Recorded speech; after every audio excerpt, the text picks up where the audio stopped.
get back to it. And Donald Trump distances himself from Rudy Giuliani. What the hell is going on? Oh, that was the wrong one. That's not a very good start. I got sort of like a cloud in front of like sort of red mist, and I couldn't see where I was going.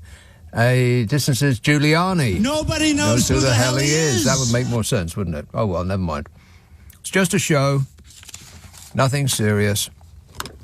But this is serious. The government report on the health effects of climate change, published 4 days ago, states the following. Both at home and across the world, we are already seeing the health effects of increasingly extreme weather. In the summer of 2022, the UK saw temperatures rise above 40 degrees centigrade for the first time on record, as in ever, with nearly 3,000 excess deaths recorded across this period. With warmer temperatures, it is increasingly likely that we will see the introduction and establishment of a number of invasive mosquito species to the UK. Climate modelling, under a high emissions scenario, suggests that a mosquito species that can transmit dengue fever, a virus I can't pronounce, and another one called the Zika virus, which has the potential to become established in most of England, mostly by 2040. These viruses can cause severe birth defects, and the government advises not to travel to areas with outbreaks of these viruses. But what if the areas travel here? Dr. Lear, out of the government's own UK Health Security Agency, said the evidence is clear. Climate change is not solely a future health threat. Health impacts are already being felt domestically and globally, and these risks will escalate. Good job about that COP28 then, hey. Oh, fabulous. They agreed that it really is awful and something should be done.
And as for trying to avert all of the above, and for peacefully marching for 30 minutes on a road in North London to protest against the destruction of the planet, the only planet that we call home, and having pleaded guilty, a bloke called Stephen Gingell, a father of 3, was sentenced to 6 months in prison. What? In this country.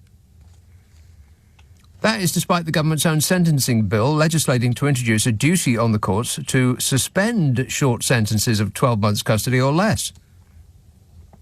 So they really wanted to make a big deal about this.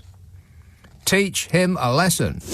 No slow walking. Like standing on the left on an escalator in London. It will give you some discomfort.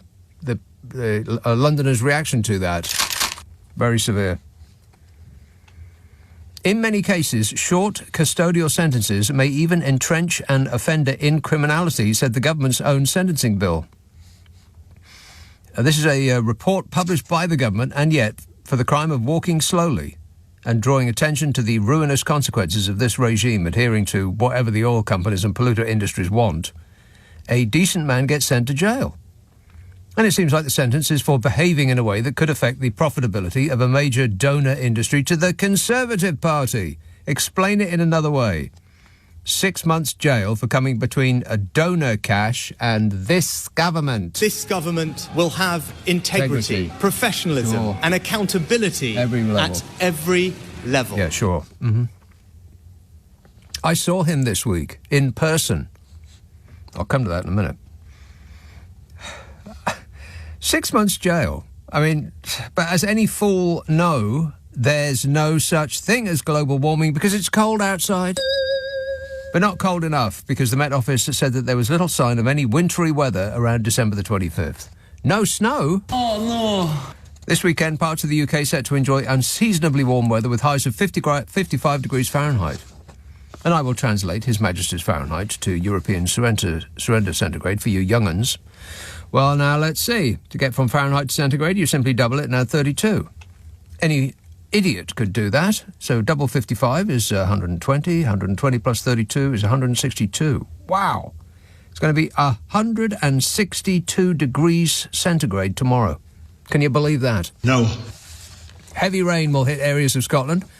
I bet I know which one. Hang on a minute. I'll check while you wait. Aha! Wow. It's raining at the moment in Glasgow. Don't call up and tell me it isn't, because it is. It's a fact. It will also be raining tomorrow, and raining on Sunday, and raining on Monday, and raining on Tuesday, and raining on Wednesday, and raining on Thursday, and raining next Friday, and then raining on Saturday, and raining on Sunday, and raining on Monday, and raining on Tuesday, and raining on Wednesday, and raining on Thursday. Every single day for the rest of your lives. Oh, well, never mind. It's just weather. Heavy rain will hit areas of Scotland, and the Met Office is activating an amber weather warning. Warning, warning. For northwest regions amid fears that 200 millimetres or 432 feet of rain could fall. And I'd be not unsurprised. Not unsurprised? I would be not unsurprised if that were the case. Many parts of England remained on flood watch with 27 warnings and 117 alerts in place today, including one for the River Thames at Putney, wherever that is. Saturday, everywhere, rainy, cloudy, drizzly, windy, mild. Would you like to hear the long-range forecast for the next 2 weeks? No. OK, this is till the end of December. Little sign of any severe cold and mostly wet and windy and mild. Little sign of any severe cold and mostly wet and windy and mild. We'll take it. 0345 6060 973. So I went to Parliament this week. Oh, yeah. I was hanging out with the, I was going to say in crowd, but that's obviously not right. Definitely not in with the in crowd. No. God, they look like a bunch of exhausted, old, grey, podgy men, by and large. I mean, they sit on the benches there because if you've ever been to watch Prime Minister's questions in person, and I'd have to say it's better on TV, but if you've ever watched it in person, you'll see them sort of splayed out on their benches before the main event gets going. And they do look like completely, I don't know, what's a polite way of saying knackered? I mean, they just look absolutely spent. They look like before pictures in a health advert. Don't end up looking like this. Have a yoghurt once in a while. Walk your wobbly bottom around a park occasionally, for crying out loud. I mean, and I was looking at these people, these physical catastrophes, thinking, is this the best that we can do? Apparently it is, because there's no end of them. We're sitting there just kind of, I don't know, they look like half deflated balloons. I think that many of them were probably deflating at the time. They just looked exhausted, and I don't know, maybe they were getting over a hangover. That is entirely possible, what with the price of the booze in that place. And the propensity of the people in there to consume vast amounts of it. But they did not look like a group of people that you would want to follow at all. Now, full disclosure, I only saw the Tory benches because if you go there, you can sit where the gallery is, and because somebody was recently, well, I actually don't know when it was, but they misbehaved and they threw a substance. And so now there's a glass screen that goes all the way to the roof. It's huge. And most of the members of the public, they have to sit behind the screen so as to protect the exhausted, beached whales on the benches below them. But because I had inside knowledge, so I got to sit on the sides where there is no glass. I don't know why they took one look at me and thought that I was trustworthy, but they did. And so I got to sit where you could savour the atmosphere, by which I don't mean smell. I mean, the noise of it, without hearing it through speakers. God, what a racket they make. I mean, it's just flat out embarrassing. They know that the racket that they make is not remotely believable and totally phony. You know, when the Prime Minister comes in, and then not half of them, but several of the more notable ones don't actually stay there for the entire Prime Minister's questions. They can't be bothered to sit there and listen to their own leader defend their party for a full 30 minutes. Got up and gone.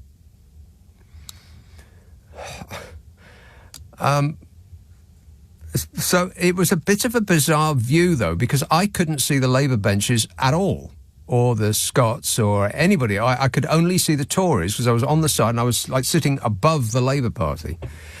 And I came out of the Prime Minister's questions this time, and I said, God, Keir Starmer was a bit wet. He sort of really let him off because, Fishy has been having his problems lately. So I thought he would be skewering him. And I came out of having watched it live without the benefit of seeing Keir Starmer, just seeing Tetchy Richie bounce up and down on his stick-thin legs and gaze at his little ring binder as though the secret of life is in there, or the secret of popularity anyway. He's worse in person than he is on TV, although he didn't really conduct himself to the best effect this time around, did he? Lost his temper, snarling, little rat-like features. But having seen it live, without the benefit of seeing the Labour Party's seats and Keir Starmer getting up, I thought that Rishi Sunak had sort of won that one.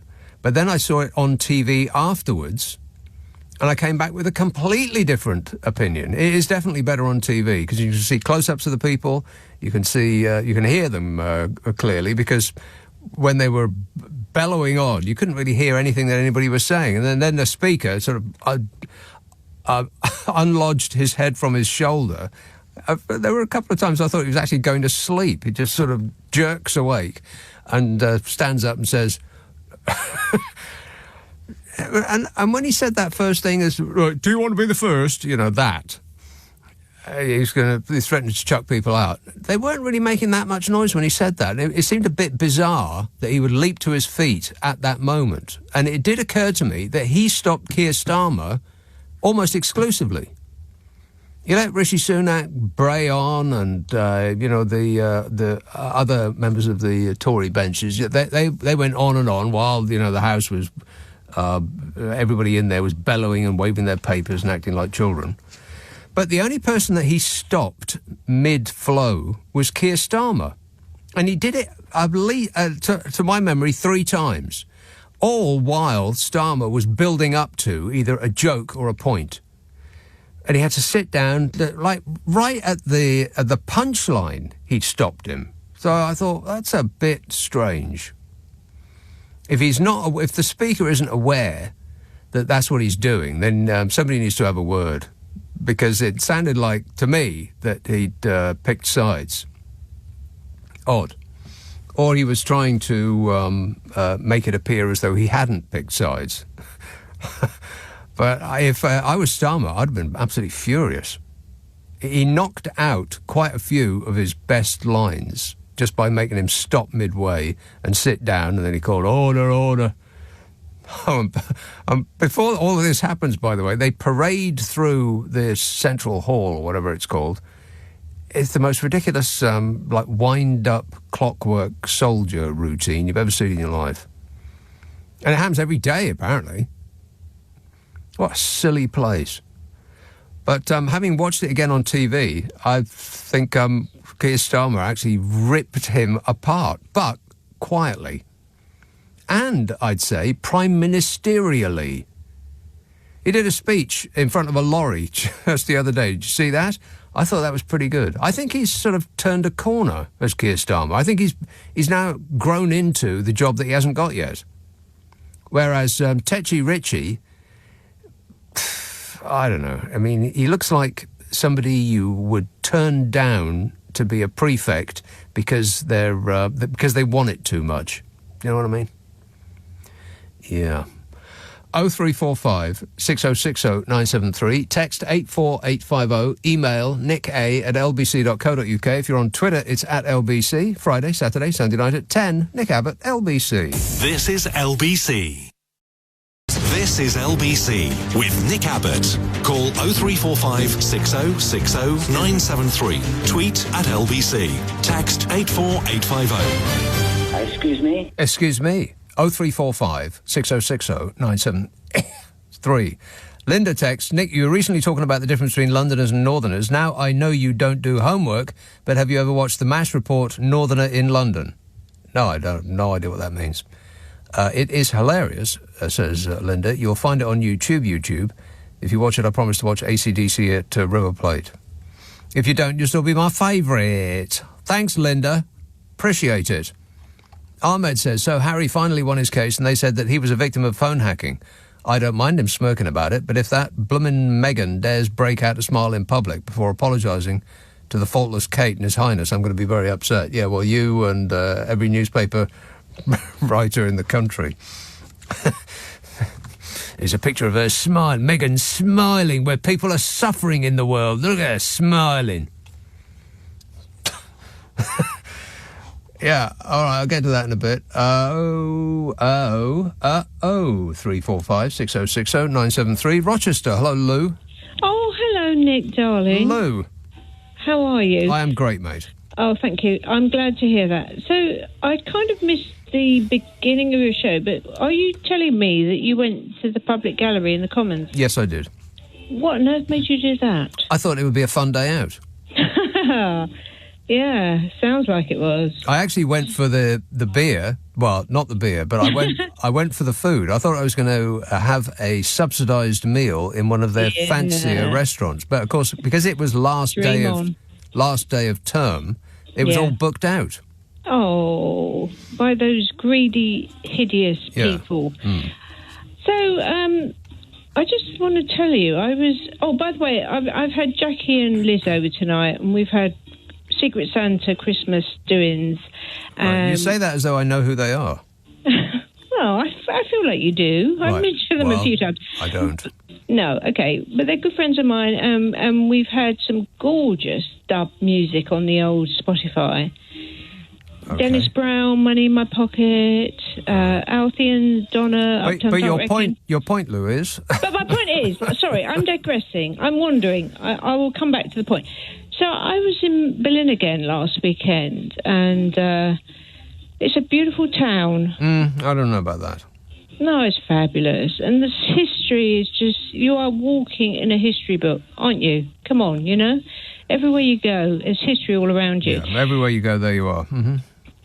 But anyway, I came home and I thought, I need to have a deep dive into Berlin history. And what did I find on BBC 4?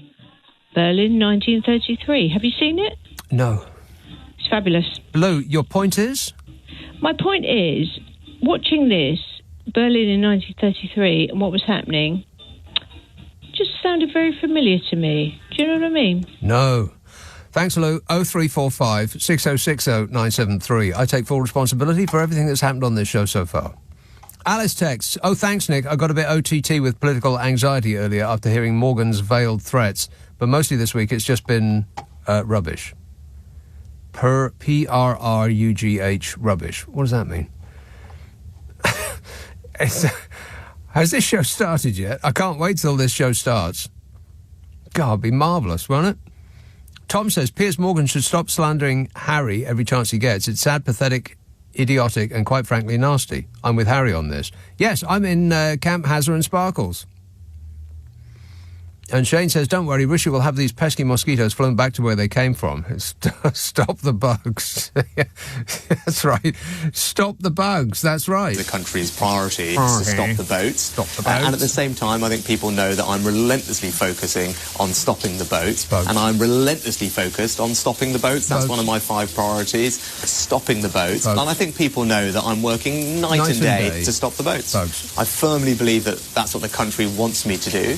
That's what the government is committed to doing, and we're working night and day to stop the boats. That's what the country wants us to focus on, and I will keep at it. Yeah, keep at it. Yeah, he's gripping it. It's just, well, it's kind of embarrassing. It really is. Shane texts, don't worry. No, got that. Ollie says, I don't know what the difference between Starmer's Labour and the Tories is, apart from Labour being too soft on the woke. Why do you continue to sing Starmer's praises? What's in it for the British people when Labour get in? Am I missing something, says Ollie. Yes, a part of your brain, Ollie, is what you're missing. Look for it on the floor before you do the vacuuming. JR says, did you manage to smell Michael Fabricant's hair? He was sitting on his own. I don't know, maybe that's the position that he normally occupies, on his own, on the benches. Before, there was hardly anybody in there when I got there. It's quite surprising how quickly that place fills up. Because at 10:02, there's no one there. There was, what's her name? Batting questions away in that high-handed manner of hers. But apart from that, and gradually the benches fill up, and you look away and look back, and like suddenly there's all these stale, musty, old, fat men. There's no other way of putting it. They're stale, old, musty, and fat. And you think, God, no wonder we're in trouble. Is this as exciting and energised as they get? It looked like they'd had a long lunch before they got there at 12. And then Titchy comes in, and all the people on his benches that hate him like poison were going, and they all squish up on that bench. I didn't realise quite how packed it is in there. Apparently, Churchill insisted on it. He wanted too few seats for too many MPs, so that they were all squashed in together, and some were standing up as you've seen them do, and that's the reason. They deliberately made too few seats, so that it was a more aggressive atmosphere, I suppose, gladiatorial. And he's so ineffectual, Rishi Sunak. I mean, he just does not exude power or calm or anything you want from a leader. I mean, it's just abysmal. Whereas, I'd have to say that Keir Starmer seems to have, I don't know what magic trick that he's pulling here, or maybe he's just been in the job long enough to, and seems most likely to be the next PM enough now he can sort of believe it himself. He seems to have grown into the job, don't you think? He looks prime ministerial. Whereas Titchy, on the other hand, he didn't look like somebody you'd leave your dog in charge of for the afternoon, never mind about the country. Just not convincing. And I thought Keir Starmer did a pretty good job of tearing him apart. But weirdly, like I said, when I watched it in person, it didn't seem like that at all. I think you needed the close-up of the TV to really make it happen. Plus, like I said, I couldn't see him. I could only see the reaction on the Tory benches. And but I don't know. They don't look like a group of people that you would leave in charge of anything. To me, that's what I came away with. And oh boy, this is the one thing that I remember from last time that I was there, which was maybe a decade or more ago. And a decade or more ago, there was a little less security.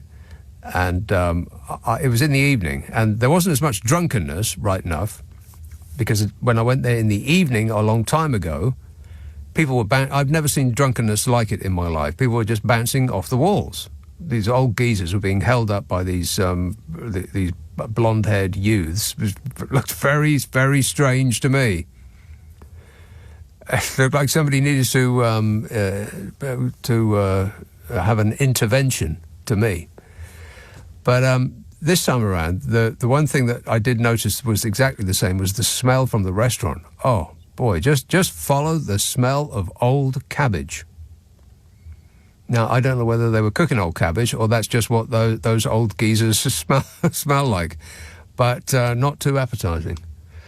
0345 6060 973. Text 84850. Email nick@lbc.co.uk. If you're on Twitter, it's @LBC. It's just past 10:30. The news headlines with Daryl Jackson.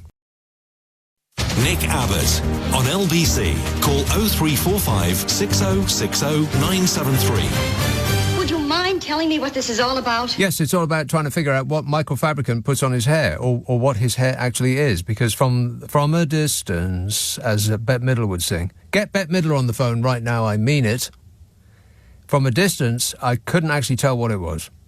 I'd have to feel it, touch it, and smell it. Copenhagen, Souk. How you doing, Nick? Good, thanks. I rang you a few weeks back regarding Liz Truss and why individuals or the wider members of the media are still giving her prominence. And you said that they're all mad and you couldn't figure it out as well. And this week, when I was focusing on Mark Francois, I did think of you, that I've got a race. Wait a minute. You were looking at a picture of Mark Francois and you were thinking of me? Well, not because of his aesthetics, but just that I have to note that down to call you on Friday. Right. Nick, I don't understand why the media refer to him as, let's cut across now to the leader of the influential ERG, Mark Francois. What is the big deal with this guy? Well, it's not him. It's the harumphing old geezers that he represents. I don't know why they've chosen him, because he seems particularly ineffectual and something of a comic character. I mean, I can't look at him without thinking of Captain Mannering. And the way that he deliberately, I don't know if you caught this diatribe of his outside the Commons, but he spoke in 3-word sections. So we have scrutinised, 3-second pause, the main construct, pause, of this legislation, pause, our intention is, what is this over-dramatisation? I thought that we'd just finished him off in Brexit, but they keep coming up again and again and resurfacing, Nick. Yeah, well, what else have they got? I mean, they've already scraped through the bottom of the barrel. There isn't anybody left. I do agree with you, but how do you see things playing out? Do you think Rishi is going to be safe for the entirety of 2024? Absolutely not. No, but it is in his gift to say when the next election will be, and it's not in his interest to have it early. So I would imagine that they'll keep monetising their position as a party and drag it out as long as possible. And Nick, before I go, one conspiracy theory that I had, I thought that Rishi was deliberately going down this route, knowing full well that he may be elbowed out because he's had enough, and it's what better way to go and not have to actually run an election battle than be booted out because in ignominy, leave in embarrassment and shame. No, that's going to rub him up the wrong way. Yeah, no, not at all. I guess so. All right, thanks a lot, Sue. Marc Francois was he was conspicuous by his absence. I couldn't spot him, and I was just gazing at the Tory party benches. As squashed in as they were, I think I would have noticed a figure of his dimensions. Wasn't there, as far as I could tell. Lee Anderson, also not there for Prime Minister's questions. Smug, he wasn't there either. I didn't know anything. I could not see Smug. There was a bloke who looked very much like him, but wasn't him. It looked like, I don't know, some bloke looked like Lurch out of the Addams Family, and I thought, oh, there he is, but there was somebody else who looks like Smug in there. The ones that aren't just like beached whales, sort of collapsed over the benches, are so stick thin as to you think that their legs would just snap as they raised to their feet. They're just a terrible looking bunch of people physically. I mean, if running the country is an arduous task, they're not up to it. The Lizbot, she was absent. Absolutely. Yeah, could not spot the Lizbot. Theresa May, she was there. She's just about bent over double at this point. I mean, the top of her body is horizontal to the floor. I don't know how she sees where she's going. Jonathan Gullis, he was there for a short time. He actually showed up for the beginning of it, and then, and I didn't see him leave, I just glanced back to where he used to be, where there was an empty seat. He left. Couldn't even stay there for half an hour to support the dear leader. Which, if I was Tetchy, I think I'd be very, very upset about. I'd add it to the things that rub me up the wrong way. 0345 6060 973. Mick texts, you would have thought that the Speaker's number one priority during PM's questions is to ensure that the Prime Minister answers the blooming question, which he never does. It seems that his role is to just shut people up when they're shouting and occasionally joke about removing loud, childish MPs. He's a weak speaker and he comes over as a poor comedian at times. I couldn't agree more. I just don't think he's got it. Whatever it may be, he ain't got. And I'll restate my case. I would think that Keir Starmer would be absolutely furious because the Speaker kept stopping him at the crescendo of his little bits, just before the punchline. He kept stopping him, and then Starmer had to sit down, and the Speaker would do his "hey up" routine, and Starmer would get back on his feet and then just deliver the last line of the thing that he was going to say, which completely ruined the run of it. I'd be furious if I were him. But even having said that, Starmer still wiped the floor with Tetchy, but it didn't seem like he did in real life when I was there, looking at Tetchy bounce up and down and just fill the air with noise and numbers signifying nothing. It's this government, Mr. Speaker, that has added 50,000 new nurses. No, they haven't, and he just keeps repeating the same stuff over and over again. That has been disproved thousands of times before. But I assume that either he can't think of anything else to say, there wasn't anything else in his little ring binder that gave him a way out, and so they just keep repeating the lies again and again and again and again. And if you keep repeating it enough times, then there's just a certain type of person that will believe you. I love the poorly educated. Exactamundo. 0345 6060 973. Chingford. Hello, John. Oh, hi, Nick. Yeah, you're knocking them out the park tonight. It's really, really funny. Actually, some good news. Less than a week and the old nights start drawing out again. Oh, that's right. Like that. Yeah, it comes around so quick, doesn't it? It's quite remarkable how quickly it comes. All right, let's just talk over each other all night long. Sorry? Go ahead. Go ahead. Carry on. Oh, right. Okay. No, I've never liked Piers Morgan, and one reason, I mean, among many things, is that he's a fan of eating foie gras. And I noticed actually our king, our sovereign, on the banquet a few months ago in France, he respectfully asked the organisers not to include foie gras on the menu, which I thought was very good. But then you had Are you kidding me? You know what Chaz did? The moment that the ceremony at the cenotaph for the 11th of November. You know what he did the moment that was over? No. I'll tell you. He went to one of his estates to blast birds out the air. That's what he did. So don't tell me that he's a keen... No, well, it's just, I thought that was quite a nice touch, but... Not really. It's funny. Not really. No, he spends most of his time off killing animals. That he will refuse to eat one part of one of them doesn't really change the fact that he's into, all that murdering things for amusement. It's funny, Mog's opinion on that. Oh, God, the king has gone woke.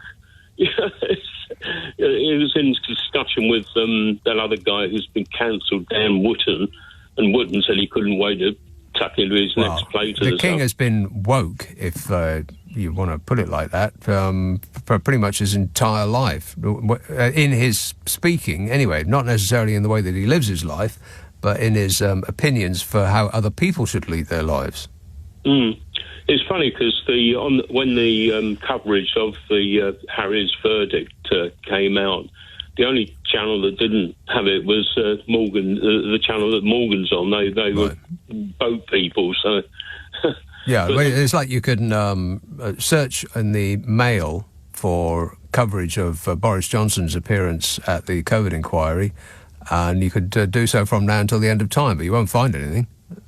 Because, they got exclusive pictures of Meghan Markle frowning or smiling or just not really doing anything at all. That witch does it again. Anyway, John, got to go. Thanks a lot. 0345 6060 973. Ian says, Lindsay Hoyle sounds like something out of an Aardman animation. He even looks like one too. Yeah, well, the sounding part is neither here nor there. The fact that he looks like one, that's the important part. He does. I think we need a change in the chair. We just definitely do. Bring back the old bloke. At least he was funny. 0345 6060 973. Text 84850. Email nick@lbc.co.uk. And if you're on Twitter, it's @LBC. Friday, Saturday, Sunday night at 10. Nick Abbott, LBC. This is LBC.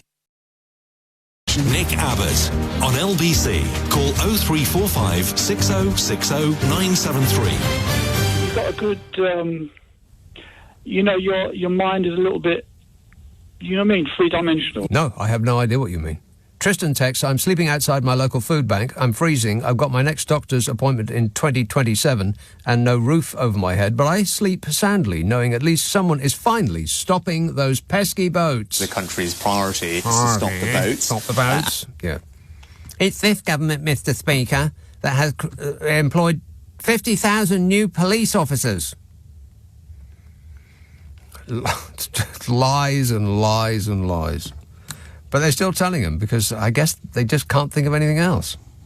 It must be embarrassing to have run a country for almost 14 years and not be able to think of a single thing to recommend yourself to the public on. Bermondsey, Lavinia Grace.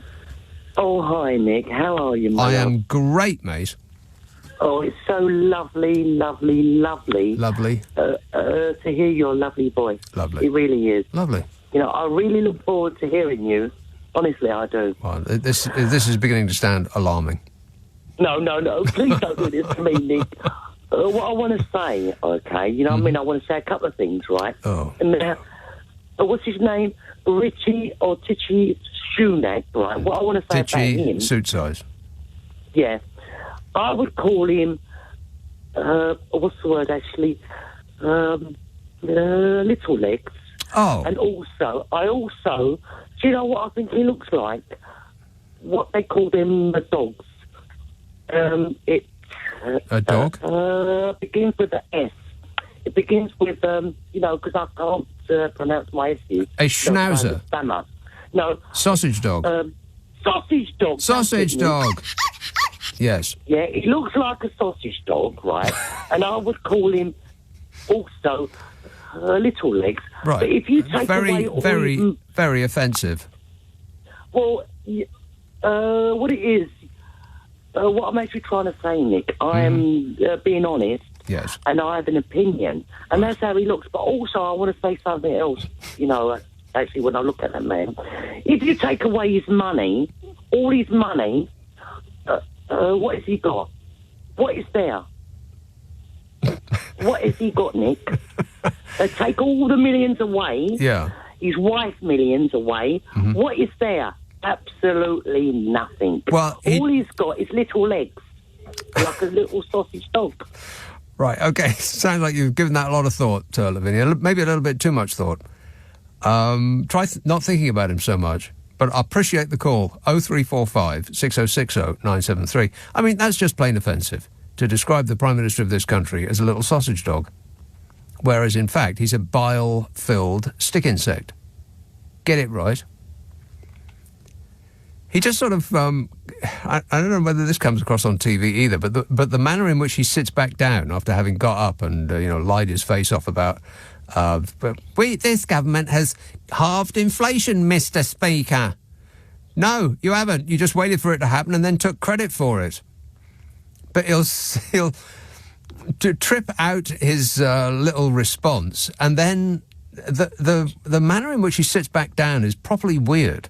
He doesn't sit down, he throws himself back down, almost like, that game Pickup Sticks, where you grab a handful of sticks and you just throw them on the ground. That's kind of what it's like. He just looks like a bag of sticks that's been thrown onto the bench. And then he pretends to busy himself with his with the contents of his ring binder,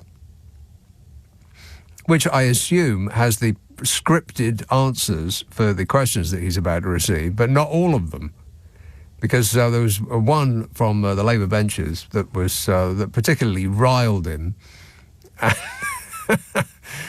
and somebody's taken a picture of him in full. I don't know, what's a polite way of saying rat face mode? I mean, he just looks so... He looks like a rodent on the attack. And they've taken a picture of that. And I'm not sure that you're actually allowed to do that. There's some stupid law in this country that you can't use footage from Prime Minister's questions or Parliament to make fun of Parliament. As though people will see that and, be impressed with how magisterial it all is. But that is going to be the image that haunts him for the rest of his life. On social media, there's nothing social about it. 0345 6060 973. Bath. Hello, John. Hello, Nick. How you doing? Good, thanks. I was listening to Rishi Sunak's response to the committee that was talking to him. Oh. And I can't work out whether he's actually got onset dementia or he's just like, it was just like, I don't recall. I don't recall. I can't remember. It's difficult to recall. I don't recognise those words, stuff like that. Yeah. And the thing is, how can he expect to get a job in Silicon Valley if he can't even open up his phone and find his messages? Yeah. I think if only the government had access to a sort of security service that had the ability to receive or retrieve messages on the phone, or, in fact, just any teenager who could probably do it for him in about 2 seconds flat. All you need to do is clean and install the machine and then put it back on again, and all your WhatsApp messages come back. It's not actually hard. I don't know why people aren't saying this, or why they aren't pointing out that he actually went to court to avoid having to release his WhatsApp messages and then realised that he didn't have them anymore. So you'd think that you would see whether you had messages before you employed a legal expert to protect you from releasing something that you don't actually have. No, but see, Nick, I think that they assume, as you've said before, the mass populace is thick. So they just think like they're not going to understand how a phone works. Mm. Hard to believe, really. Yeah, and they just presume it. But it's like, I like yourself, I've been to the House of Commons about 10 years ago, and it's like a reverse TARDIS. It's so small in there. Is it? It wasn't as big as I thought it would be. Are you talking about the actual debating chamber itself? Where the voting goes on, And there were lots of drunk people being held up by young people, which I won't go into. But I noticed that too. I mean, my daughter's a trainee barrister, and she's been in there recently. And she couldn't work out what was going on with Fabricant's hair either. No. Is it real? I've got no idea. Are we ever going to know? Maybe not. Maybe it'll be one of those things in life where it's probably best not to know. Do you know he was on a dating program a long time ago? I saw that. Yeah, but do you know when he got really upset when the woman said, "Is that a wig?" I know. How dare you? Well, as I've said on this show before, it seems unlikely to me that it would be a wig because A, no wig maker would make something that looks like that, and B, no one would buy one. Unless he's done a Gary Newman and had it stitched into his scalp. Is that what Gary Newman did? Yeah, yeah. Is that true? He had follicles stitched into his hair, like synthetic follicles. Right. Well, a lot of famous people have done that. Well, listen, I've lost a bit of hair, and to be honest, I'm happy to just look like an egg. You're talking about before they crack it, not... right, of course. Okay. Not bald egg. And that's scrambled. another one as well. Prince Charles, did you know about that? That he insists on having 2 boiled eggs with every meal, breakfast, lunch and dinner. And if it's not exactly 3 to 4 minutes, he sends it back and has a hissy fit. Well, there's all sorts of stories about him, and when they go hunting the slaves back home, they have to make him a boiled egg, but it must be only 3 minutes or 5 minutes or whatever it is his insistence. 3.6 minutes long, precisely. And so they boil it at the point at which they think it's going to be ready when he gets there. But if he doesn't arrive on time, they have to chuck that one and start boiling others. It's absolutely ridiculous, honestly. But I have no idea whether any of this is true, but it's just one of those stories that you hear and then it sort of sits in your brain and you think, that is a fact. But it's possible that I dreamt it. Yeah. Nick, it might be folklore. Exactly. I don't know if it is or it's not. But I won't go into it because I don't want to libel myself. But in terms of what happened today with Harry, I could see a lot of worried people today. Yes. And they'll be momentarily worried, and then they'll remember that the regime doesn't attack its enablers, so they'll be just fine. That's it, exactly. Have you had, do you mind me asking, have you had the latest COVID jab? Yes. I do mind you asking. All right. Well, I'm due to have it. No, I haven't. But I was told that, because my daughter's going through cancer treatment. Yeah. I was actually told that I can't guarantee where in the country it will take place. What? What? Where the jab will take place? No, they won't tell me. It's like apparently now, since the COVID thing has passed or subsided, I just got to take it where I can get it. Right. It could be anywhere. What, your arm? Well, no, the body I don't mind. I just don't want to end up in Hull. That joke provided from the glamorous assistant next door. Where are you going to have it? In your arm, stupid. I don't I'm not taking it because I've been told not to. Yeah, no, I've been told a very similar thing as well. Apparently there's whooping cough going round. There's all sorts of illnesses going round. Yeah. I think we're all falling apart because Christmas is coming along. Perhaps, yes. You sort of hold yourself together until the holidays, and then any holiday. I'm not talking about Christmas as the holidays. And I haven't cancelled Christmas. We can still say Christmas. It's Jesus' birthday. But you hold yourself together until your holiday period, and then you fall apart and instantly get sick because you're not holding yourself together anymore. Well, look, my wife is, like, as I've mentioned in the past, is a teacher of 4-year-olds, and it's like she's already falling apart. Oh God, now. Must be a nightmare. It's just absolutely exhausting. Coughing, wheezing, sneezing, bags of snot she has to sit in the class with all day. Oh, Nick, it's that, and it's also all the extra Ofsted stuff that they keep piling on. They're only 4-year-olds, for Christ's sake. I mean, how much testing do they need to do with finger painting? Hold a crown. Yeah. All right, thanks a lot, John. 0345 6060 973. Don't drink the paint, Johnny. Text 84850.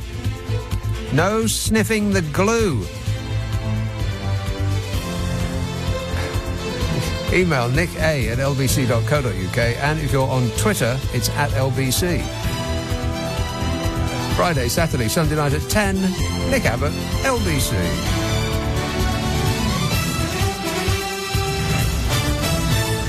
On your radio, on Global Player, and Play LBC. Leading Britain's conversation. This is LBC.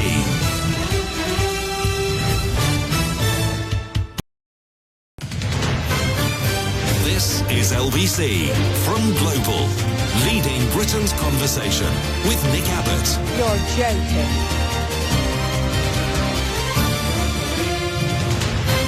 What number are you calling from? 0345 6060 973. Text 84850. Email nicka@lbc.co.uk. If you're on Twitter, it's @LBC. Let's go straight to St Ives. Is there a good reason why we shouldn't? Hello, Jay. Hi, Nick. I stand with Rishi right now. After he sorted out immigration problem, can he sort out we got a massive problem with supermarkets.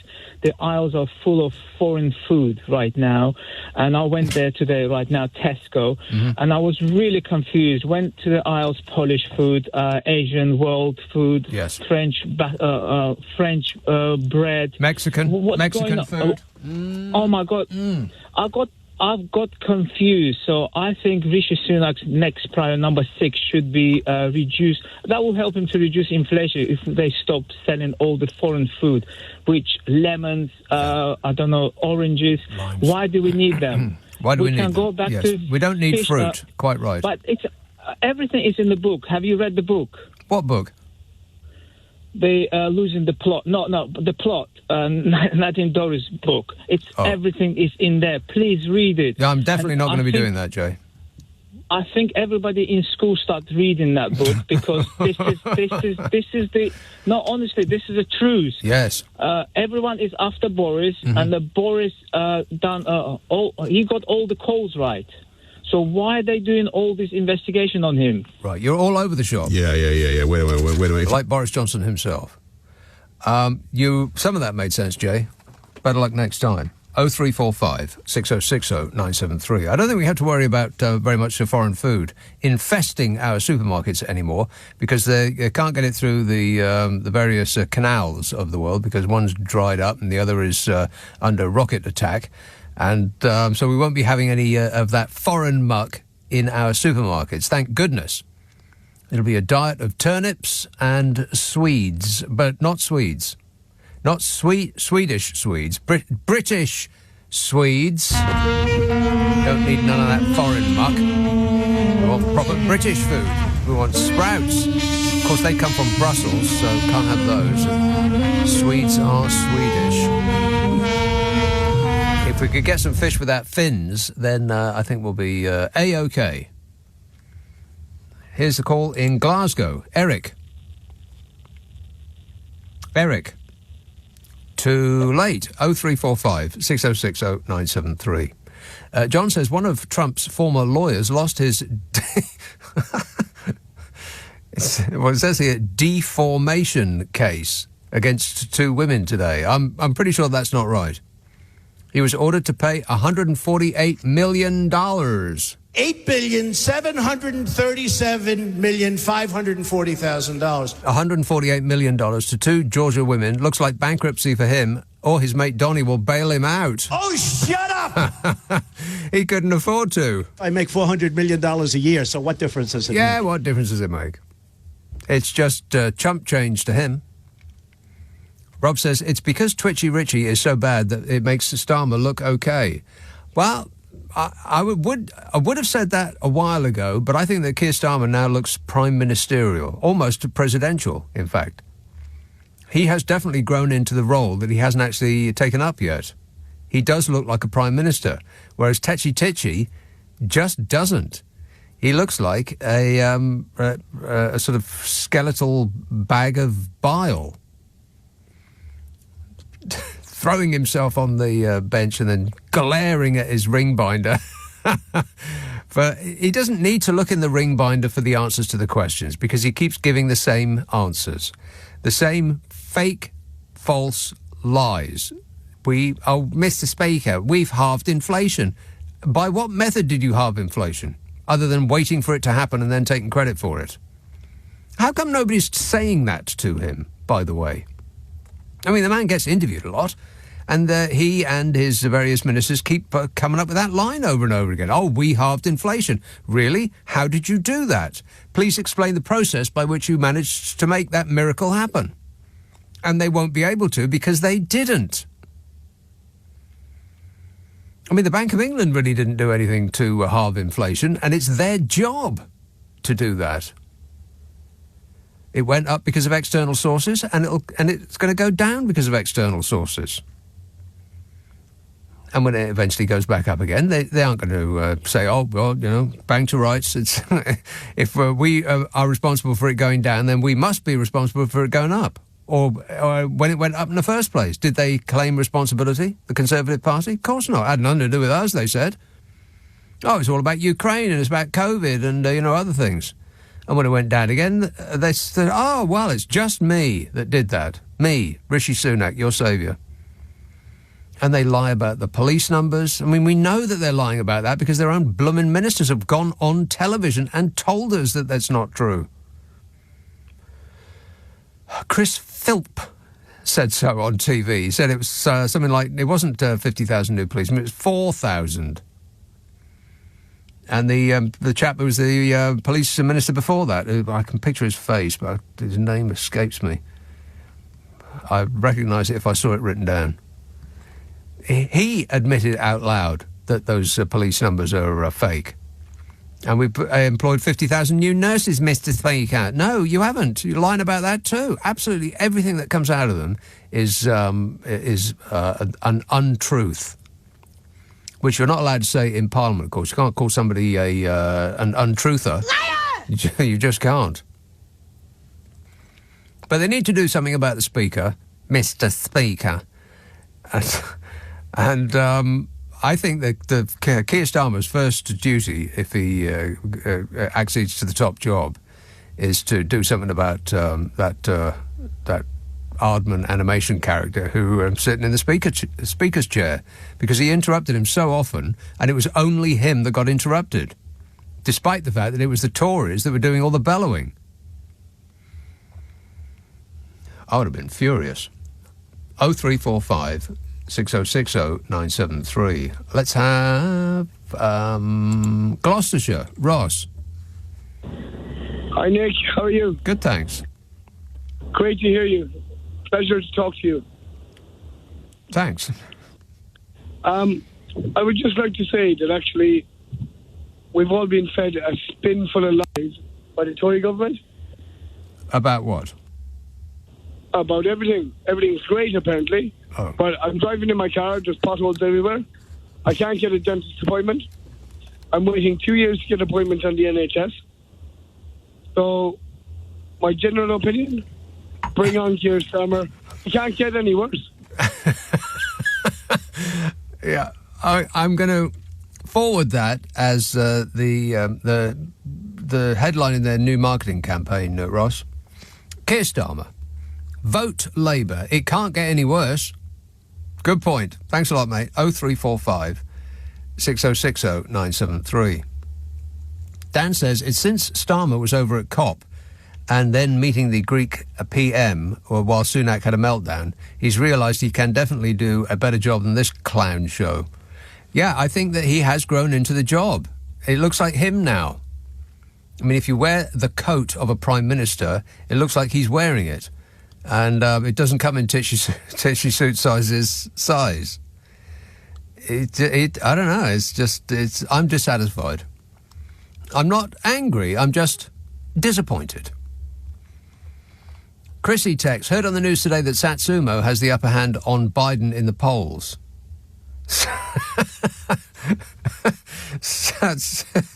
Satsumo. Right, so that's a Satsuma and sumo at the same time.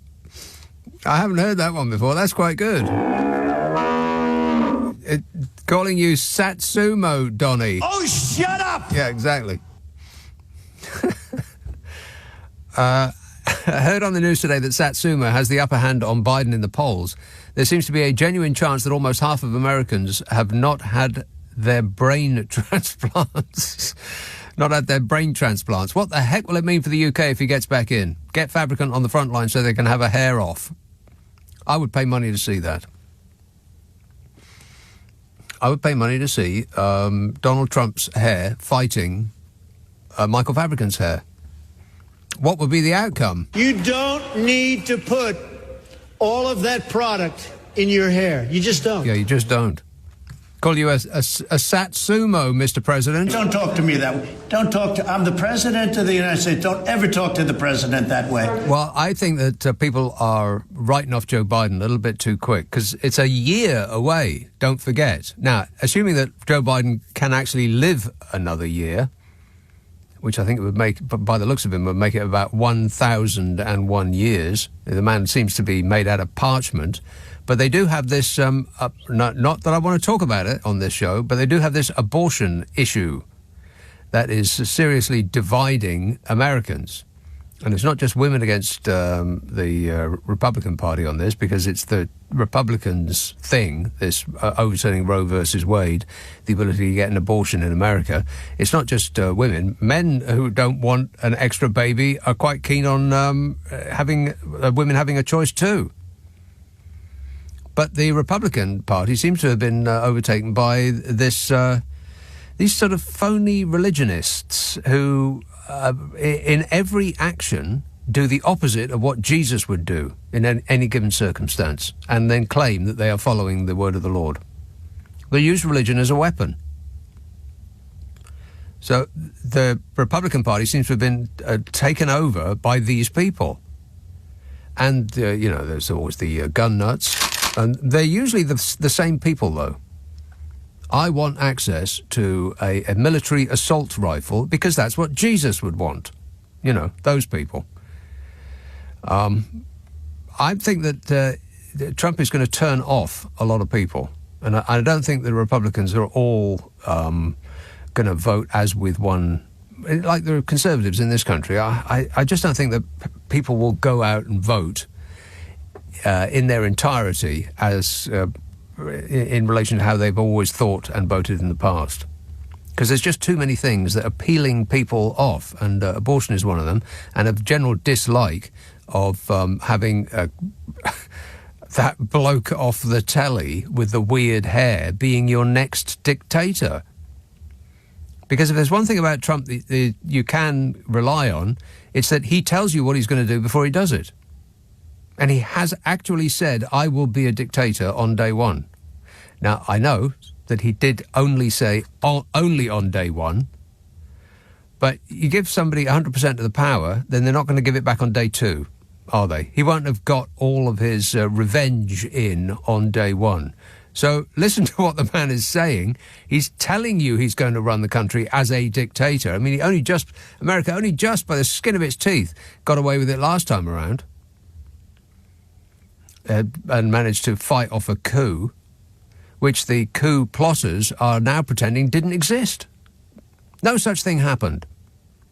Even though you saw it with your own bloomin' eyes, they're pretending that it did not occur.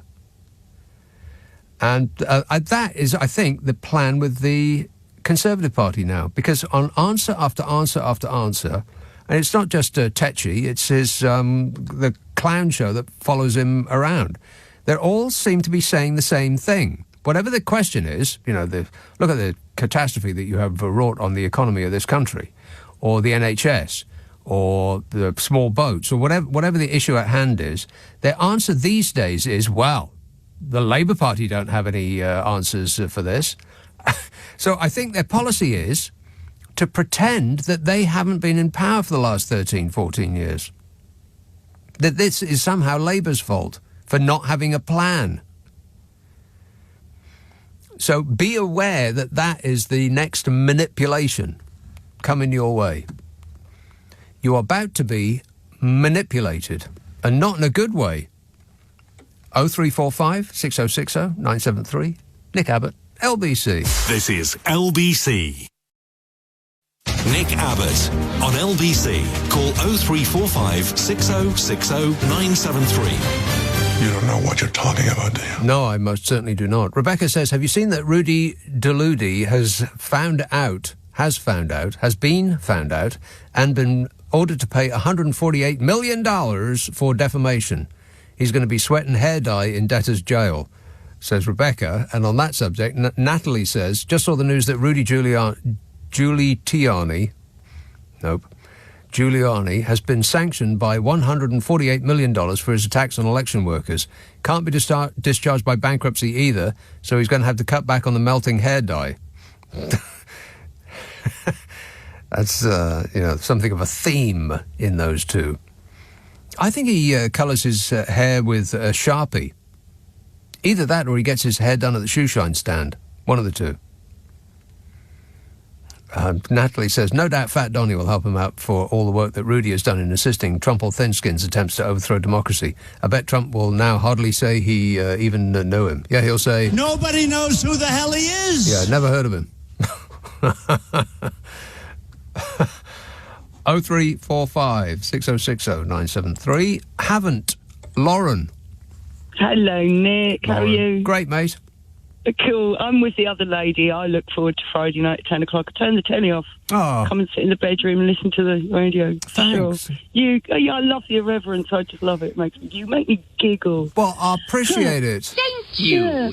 Anyway, I'm thinking about what you said. So you went to the House of Commons. Yes. So you can answer this question. I fraternised with the enemy. Yeah. Do his feet actually hit the ground when he's sitting on the bench? Do they reach? Or is he like a little kid?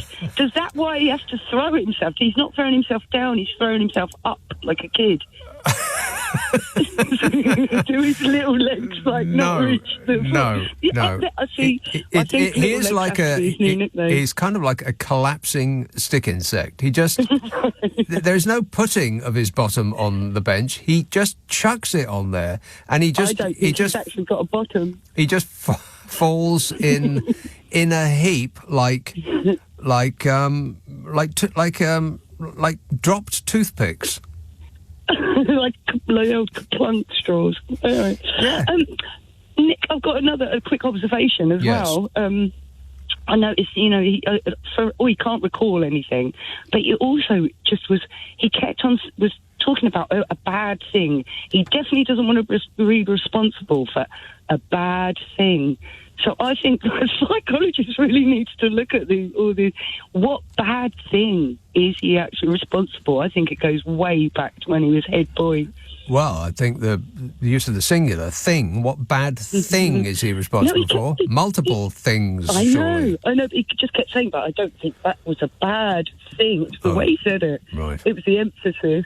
Well, that's what the other trick that they do is they use the word right a lot. And, and we helped all of the poor people in this country, and that was the right thing to do. And you think, your initial thought is, hang on a minute, you haven't helped the poor people in this country. But then he says it's the right thing to do, and you think, well, it would be the right thing to do. And so you almost change your mind mid-sentence just by them using the word right a lot. Yeah. He kept saying how much he didn't remember anything, and then followed it by saying, but what you must remember, it was, a time of chaos. Yeah. So we're telling us what we have to remember. Also, Nick, can I just tell you something that made me giggle this week? Okay. And if you haven't seen them, have you seen musicless videos on YouTube? They're called musicless videos. What is that? It's hilarious. The first one you need to watch is Mick Jagger and David Bowie. Oh, I hate that video. Street. I hate that video. I know, but it hasn't got the music. It's got... Oh. They've obviously got put in huffs and puffs and heavy breathing. It's hilarious. Right. You really just give it the 2 minutes of dancing. Well, it sounds very much like homework, Lauren. I'll put it on my list right at the bottom. All right, thanks a lot. Cheers, my dear. I hate that video. Mick Jagger and David Bowie. It's probably the worst thing that both of those individuals ever did.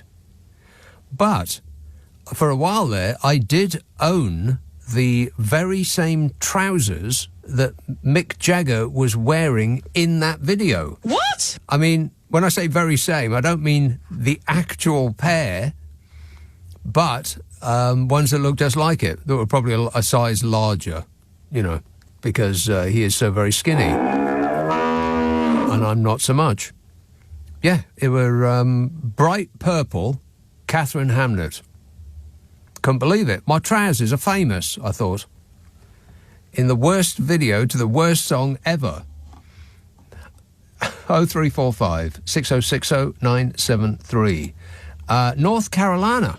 Graham.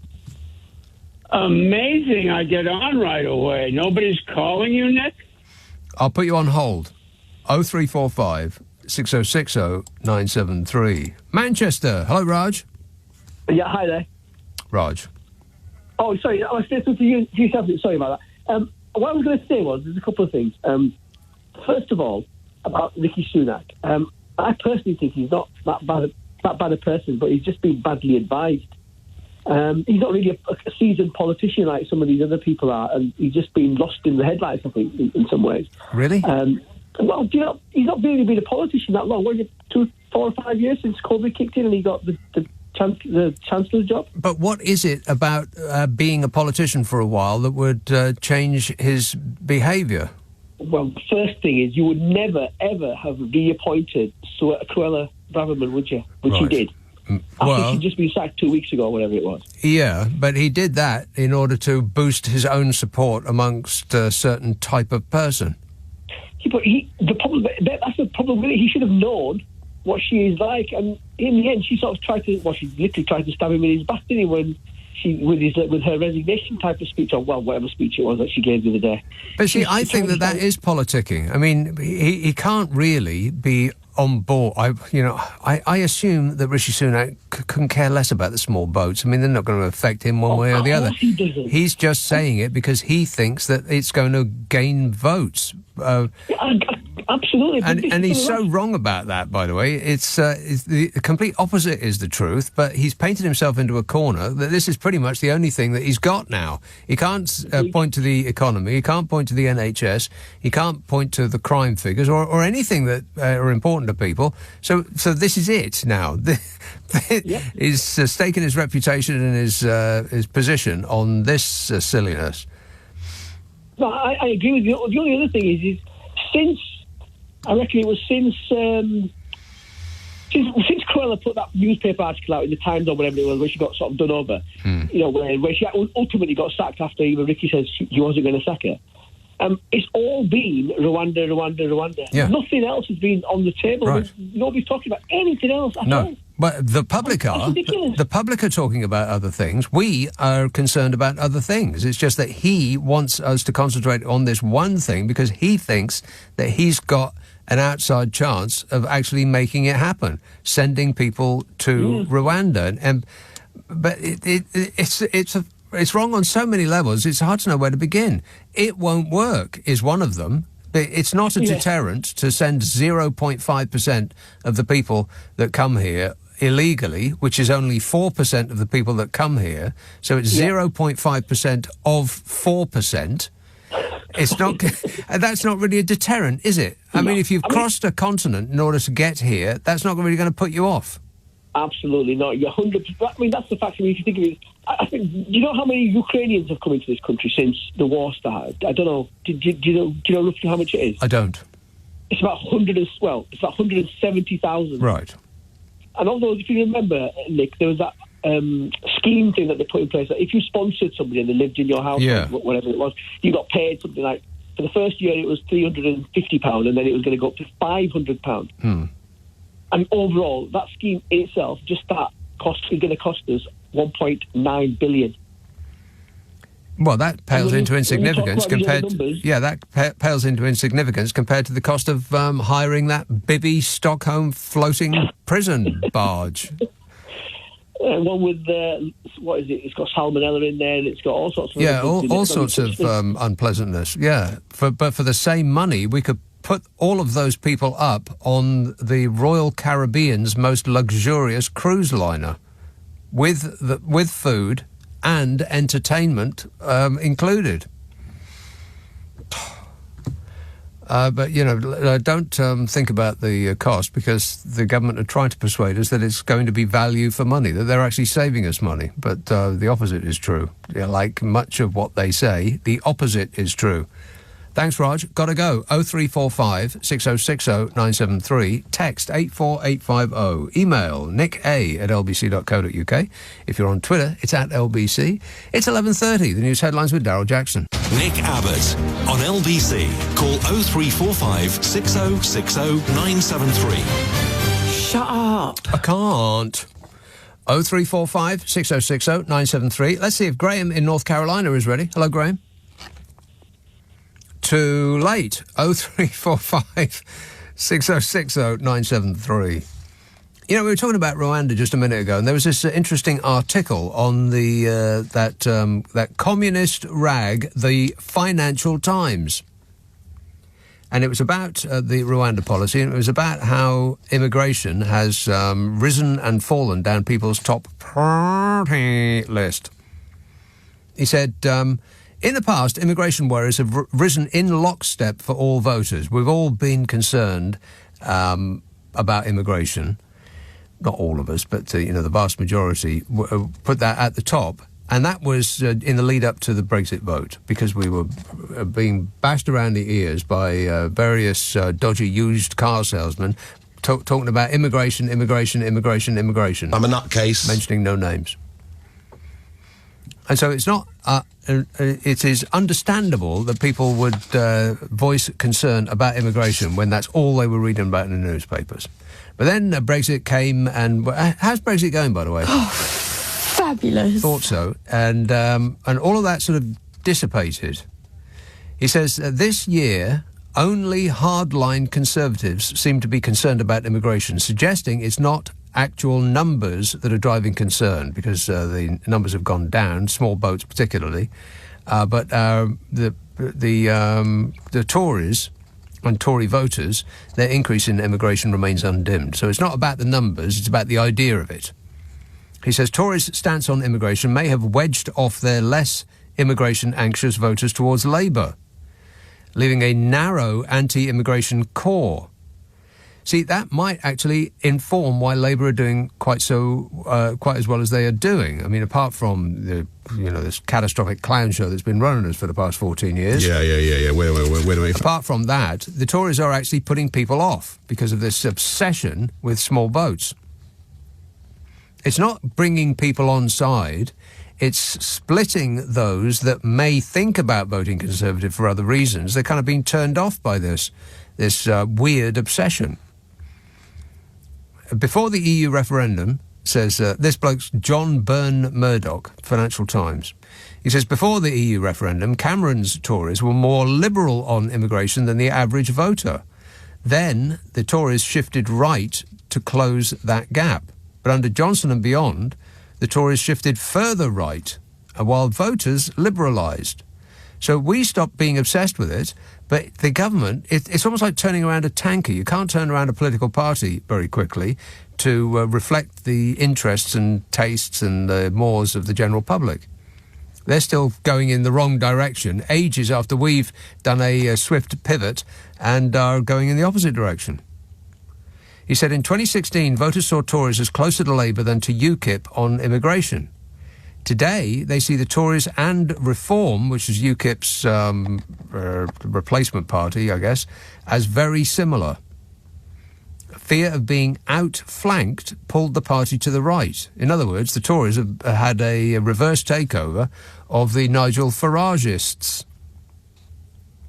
7 years of rightward shifts on immigration for the Tories have just about propped up their support among the most anti-immigrant section of voters, but support has dropped significantly among the more liberal side of the electorate. And there's just not that many people who are the most anti-immigrant of people. It's a tiny number of people. And I wonder if you can guess which demographic is represented by them. He says, overall, the data suggests that what began as an astute political strategy, moving to meet the average voter after the EU referendum and ride the wave of immigration concern, that strategy has morphed into a defensive play, which is that they're defending the rightward flank, but possibly at the cost of mainstream support. So they've got people who are adamant that they're going to vote Tory. The one-issue obsessives about immigration, usually in places where they don't have much immigration, where the only foreigner is the bloke behind the counter in the Indian takeaway on their high street. But it's the fear of it amongst a certain type of person. And they asked a while ago, let me see, it was in 2016, they asked people's top priorities. And for each age group, immigration was at the top. They asked again just recently, and for only one age group, immigration is at the top. Everybody else, from 18 years old onwards, said it was the economy, or it was inflation, or it was the NHS. And they asked them over and over again, and it always came back. It's the economy, or it's inflation, or it's the economy, or it's the inflation, and the NHS is like third. The only demographic who are still obsessed about immigration is the 65-pluses.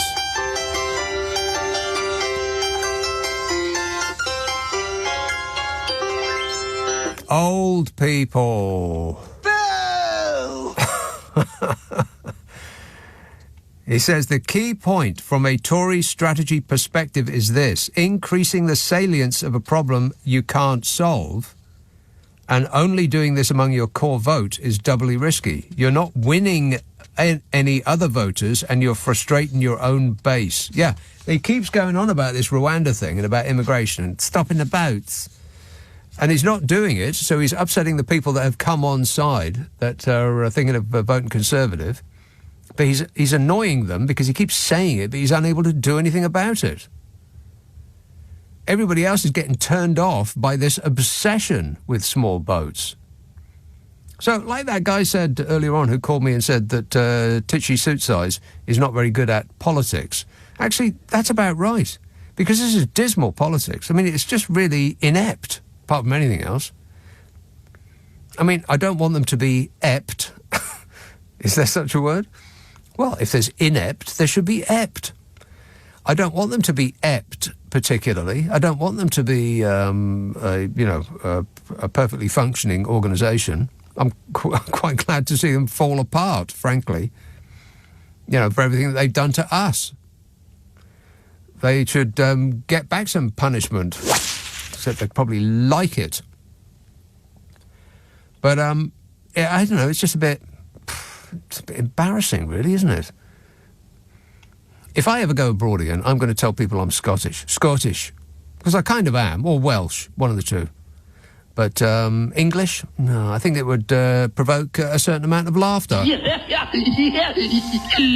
not sure I could take it.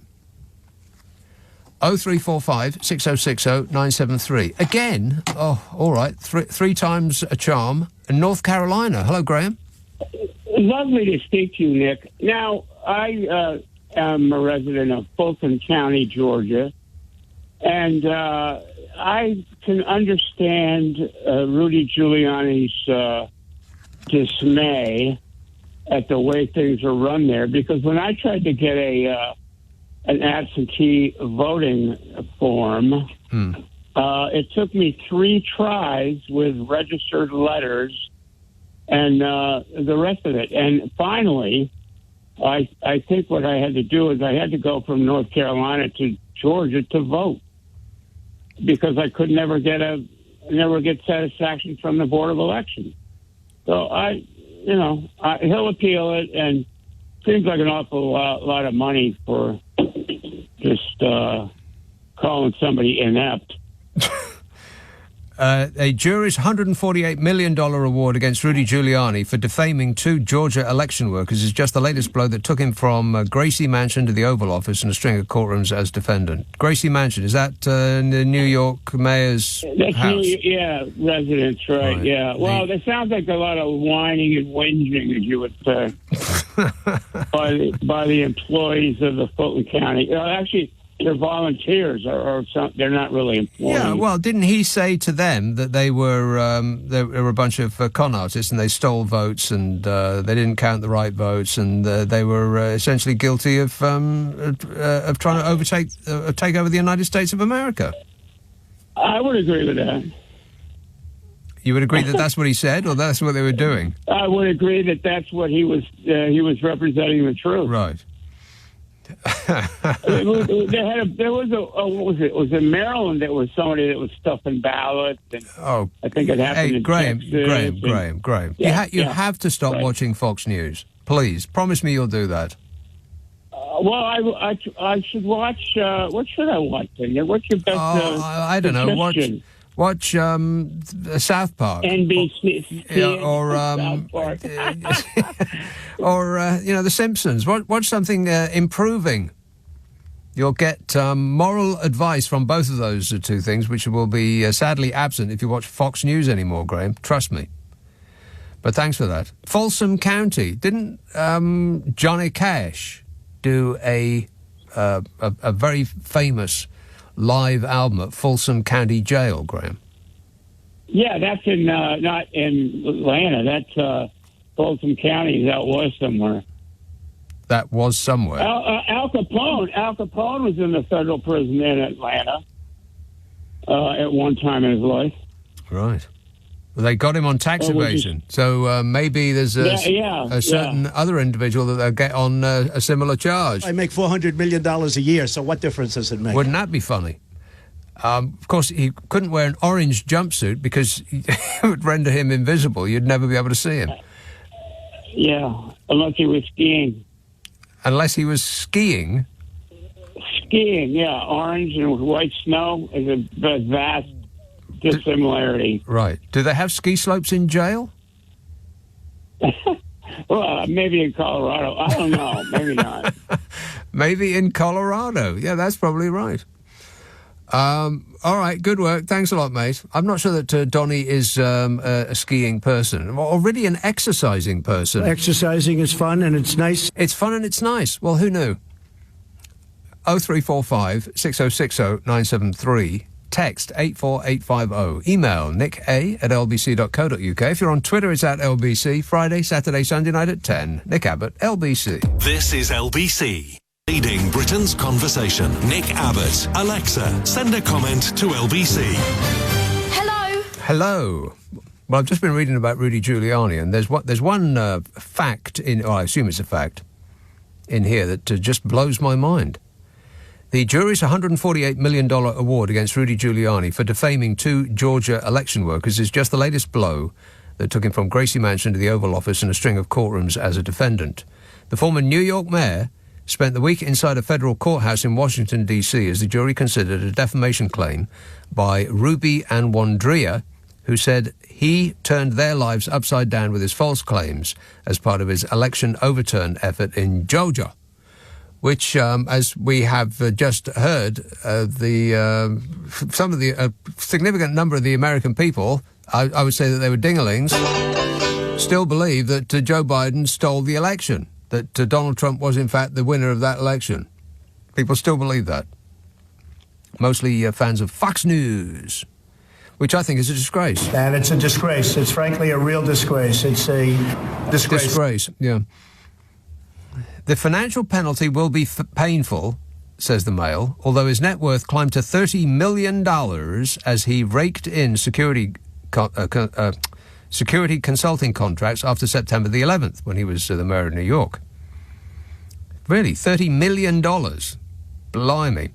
Giuliani, it says here, this is the bit that surprised me, Giuliani finds himself trying to unload his $65.5 million Manhattan co-op. Now, I'm not entirely sure, but is that a flat? A co-op?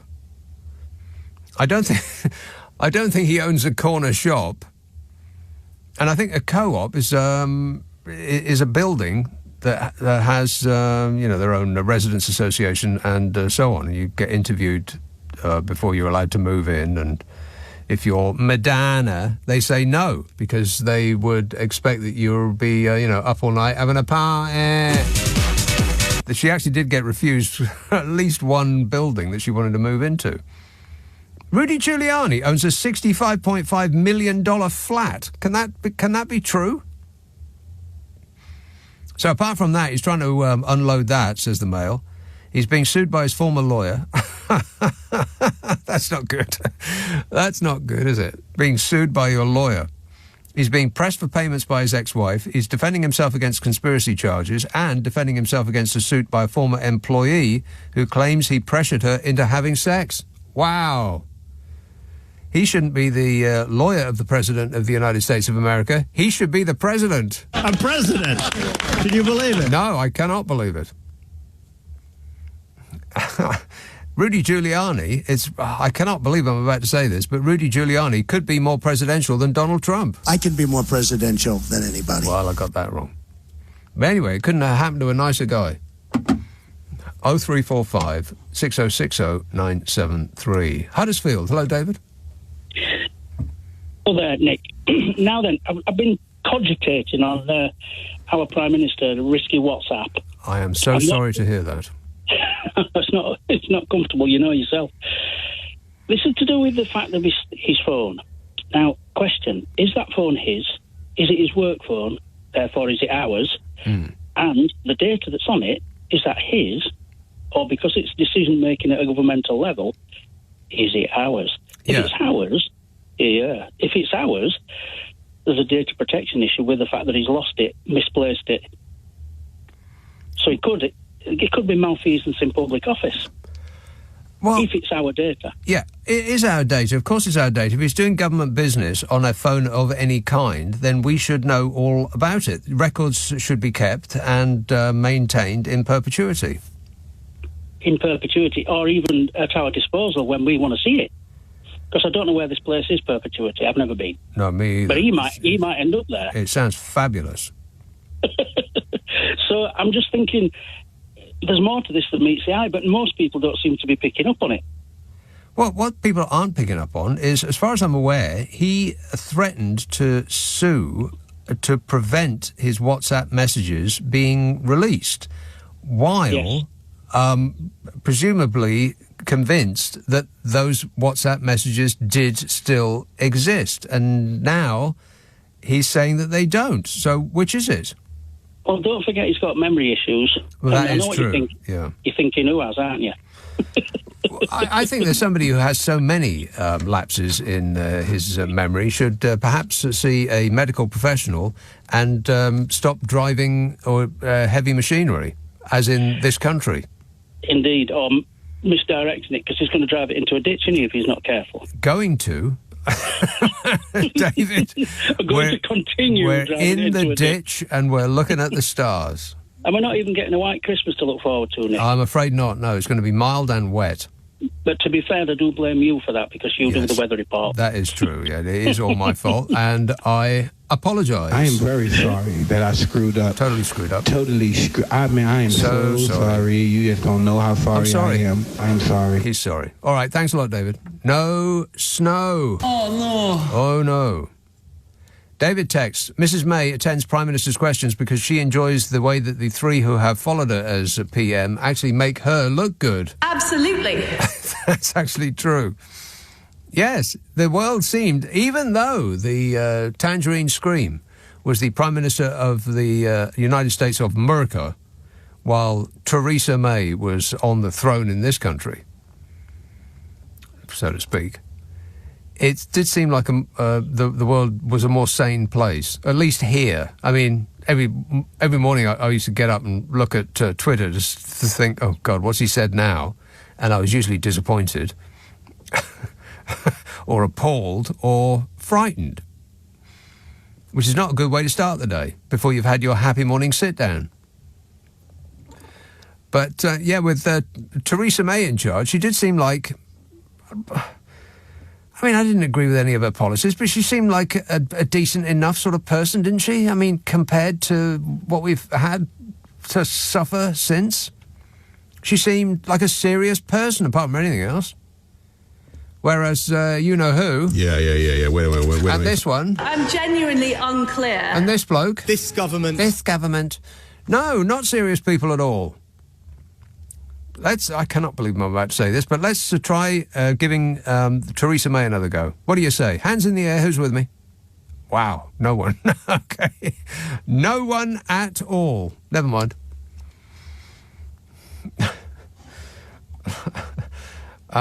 Stamford, Connecticut. Hello, Martin. Hi, Nick. I wanted to tell you a little bit about co-op buildings in New York. Oh, yes. And it's an apartment building where you don't actually own your apartment, you own shares in the building.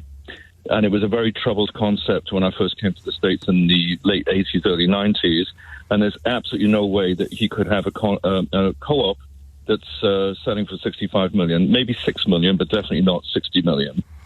But why not, though? I mean, some flats in New York cost that much. No, they'd be condos, they'd be condominiums, not co-ops. Co-ops come with a lot of baggage, so it's unlikely that he would have an apartment worth that much, and I don't think it would be a co-op anyway. It'd be a condominium. So as a co-op, you actually own the apartments. Just as a co-op, then you own, like in this country, it would be you own a part of the lease. Is that it? Yeah, well, yes, you own shares in the building effectively, but you don't really own the apartment as such. I mean, there are expensive co-ops out there, but there's nothing that would reach the heights of 65 million. I think I read that it was about 6 million anyway. So, right. Maybe they just put the decimal point in the wrong place. 6.55 million. Yeah, exactly. Can I also quickly add that I'm proud to say that Rudy Giuliani was the first person that I ever had a verbal spat with when I came to this country in '89. And? He was out campaigning against the mayor-to-be, David Dinkins, and he was spouting some rubbish on the Staten Island ferry that I happened to be going to work on in the morning, and I just called him out on it. So I wasn't very popular amongst the fellow Staten Island riders because they're mostly Republicans, but there you go. I'm proud. Right. And, of course, in Stamford, Connecticut, that's a... quite a Democrat territory. Is it? Right. Yes. That's where all the hedge funds are, isn't it? Yeah. I've worked for the world's biggest hedge fund. I've actually mentioned that to you a few months ago, but a lot of the hedge funds are here. And who's that? Blackwater? No, Bridgewater. That's the company I worked for, Bridgewater. Bridgewater. Is there one called Blackwater? Blackwater is a private military, defense, isn't it? Company. Yeah, military, that's right. Yeah. Of course, if you combine the two, then you've really got something. Yes, I don't. Yeah, you can rule the world. You pretty much could. Yeah. All right. Good. Can I just point out something, Martin? That the phone that you're calling me on is the clearest line that I've had probably today and any show that I've ever done. And you're calling me from over 3,000 miles away. I could get a call from somebody who's just down the road and barely be able to hear a word they say. Well, I'm in a particularly good zone right now at Stamford, Connecticut. Right. OK, thanks a lot, Martin. 0345 6060 973. Adam texts, what is the announcement for your podcast that you have not discussed with Carol? Are you ditching McGiffin for Vorderman? What? No. But the podcast that he's talking about is the one that I do with Carol McGiffin called What's Your Problem with Nick and Carol? Yeah. Now, the idea is that we solve people's problems while laughing our faces off, and I think we do a pretty good job. And it's a funny podcast. Now, we've got almost 200 episodes up there. Ask for it by name on an internet near you. What's your problem with Nick and Carol? And after almost 200 episodes, we have an announcement to make that we will announce on the episode that is coming out on Monday. So it'll be in that. What's your problem with Nick and Carol? Ask for it by name on an internet near you. No. On your radio, on Global Player, and Play LBC. Leading Britain's conversation. This is LBC.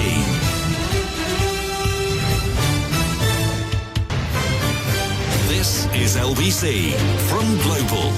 Leading Britain's conversation with Nick Abbot. Hi, honey. How are you?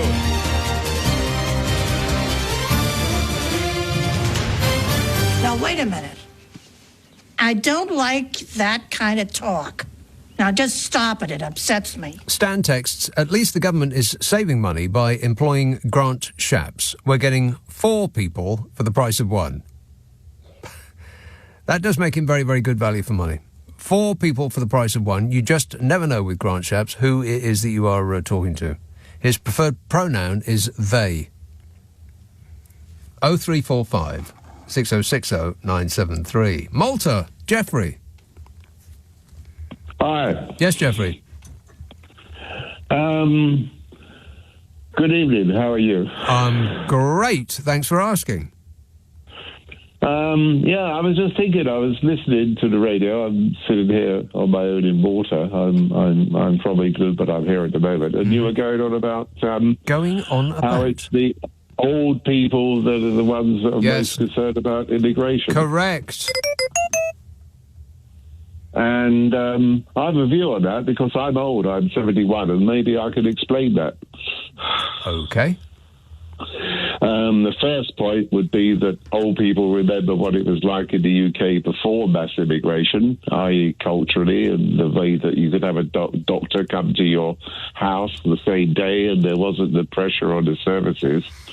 Well, it depends on how far back you go. I mean, the doctor may not come to your house at all unless you pay cash. Remember those days?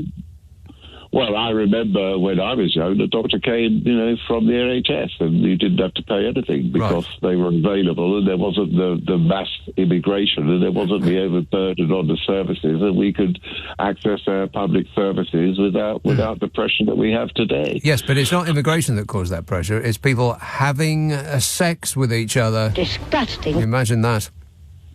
Well, it's down to the number of people. I mean, maybe if you look at it this way, if you put 25 rats in a box for 10 rats, and then you wonder why there's a problem, that's because you got 25 rats in a box for 10 rats, and therefore there's not enough rat food. Right. I don't think anybody's suggesting there's not enough food. Well, but, that's a euphemism. I mean, let's exchange food for services, schools, doctors, hospitals, dentists. And if you're in want of teachers and doctors and dentists, and we don't have enough produced in this country, then where should we get them from? Or just do without? Well, no, what it is, I mean, I think basically, it's just a simple, it's nothing to do with any sort of prejudice. It's just a matter of mathematics. I mean... But it isn't, though. It is about prejudice. It's not about mathematics, because if we didn't have people coming over here and doing the jobs that we don't want to do, then we wouldn't have anybody young enough to take care of our increasingly ageing population, such as yourself, Geoffrey. No, but the point is, a lot of the people coming over here, as you say, that are here to do things that we don't want to do, are actually here to do those services for the people that are coming here, not the people that are already here. And what evidence is there of that? People are coming here to care for the people that have come here. I don't think that that's true. Well, yeah, if you bring in maybe 750,000 people a year beyond what we had the year before, then it's going to take a number of people to look after those 750,000 people, is it not? Well, it depends whether those people are of working age, and they're the ones that are taking care of us. Yeah, but who determines that? Who's looking after who? And how did we manage before? Why was it that we didn't have this problem before and we have it now? Geoffrey, for as long as people have been alive, they have been saying that this country is full. They have been saying it forever. When there was back in the days when they didn't have stripes on the side of the road that stopped you parking, you could park anywhere you blooming well liked. They were still saying that this country was full. They've always been saying that. How old are you? How old am I? 63. Are you really? 63. You don't sound 63 to me. Yeah. I'm 71. I mean, you don't sound 8 years younger than me. You sound far younger than that. But well, then I think you need to take a look at your diet or something, Geoffrey. Something's gone horribly wrong over there. I lost 9 stone in 11 months, because I had to reverse my diabetes. I was 26 stone. I got down to maybe 17. But 17. Yeah, still some way to go there. Still a little bit of way to go there, Geoffrey. That's still pretty grody. Unless you're 8 feet tall. Well, I know, but you don't hear of many 26 stone, 71-year-old people around, and at least I'm still here. Whereas when I was 65, that's the weight I was, so I made the effort. Well, you're lucky to have made it so long, Geoffrey, and congratulations on the length of your innings. Yeah, but I think you made the point that old people are the ones that are more concerned about immigration. And yes. I think, even yourself will remember back in the day that there wasn't, such immigration as we have today. And, I think it's really a coefficient of numbers and mathematics. No, I don't think it is, because as the population has increased, and it's not just down to immigration, because don't forget that there's a number of people that die every year, so it's not increasing by that number is the population of this country. And without them, this entire country would fall flat on its face. What I'm curious to know, Jeffrey, is what the good people of Malta think of people like you who are going to Malta as immigrants. Yeah, but I'm not living here. I'm here visiting, and I did live for a while in the south of France. Right. Well, then I restate my case. No, but then what I will say to that is that the people of Malta and the people of the south of France, kind of sort of inconvenienced by us English people moving around. But at the end of the day, what they realised is that we were importing money and we were importing resources. Bingo!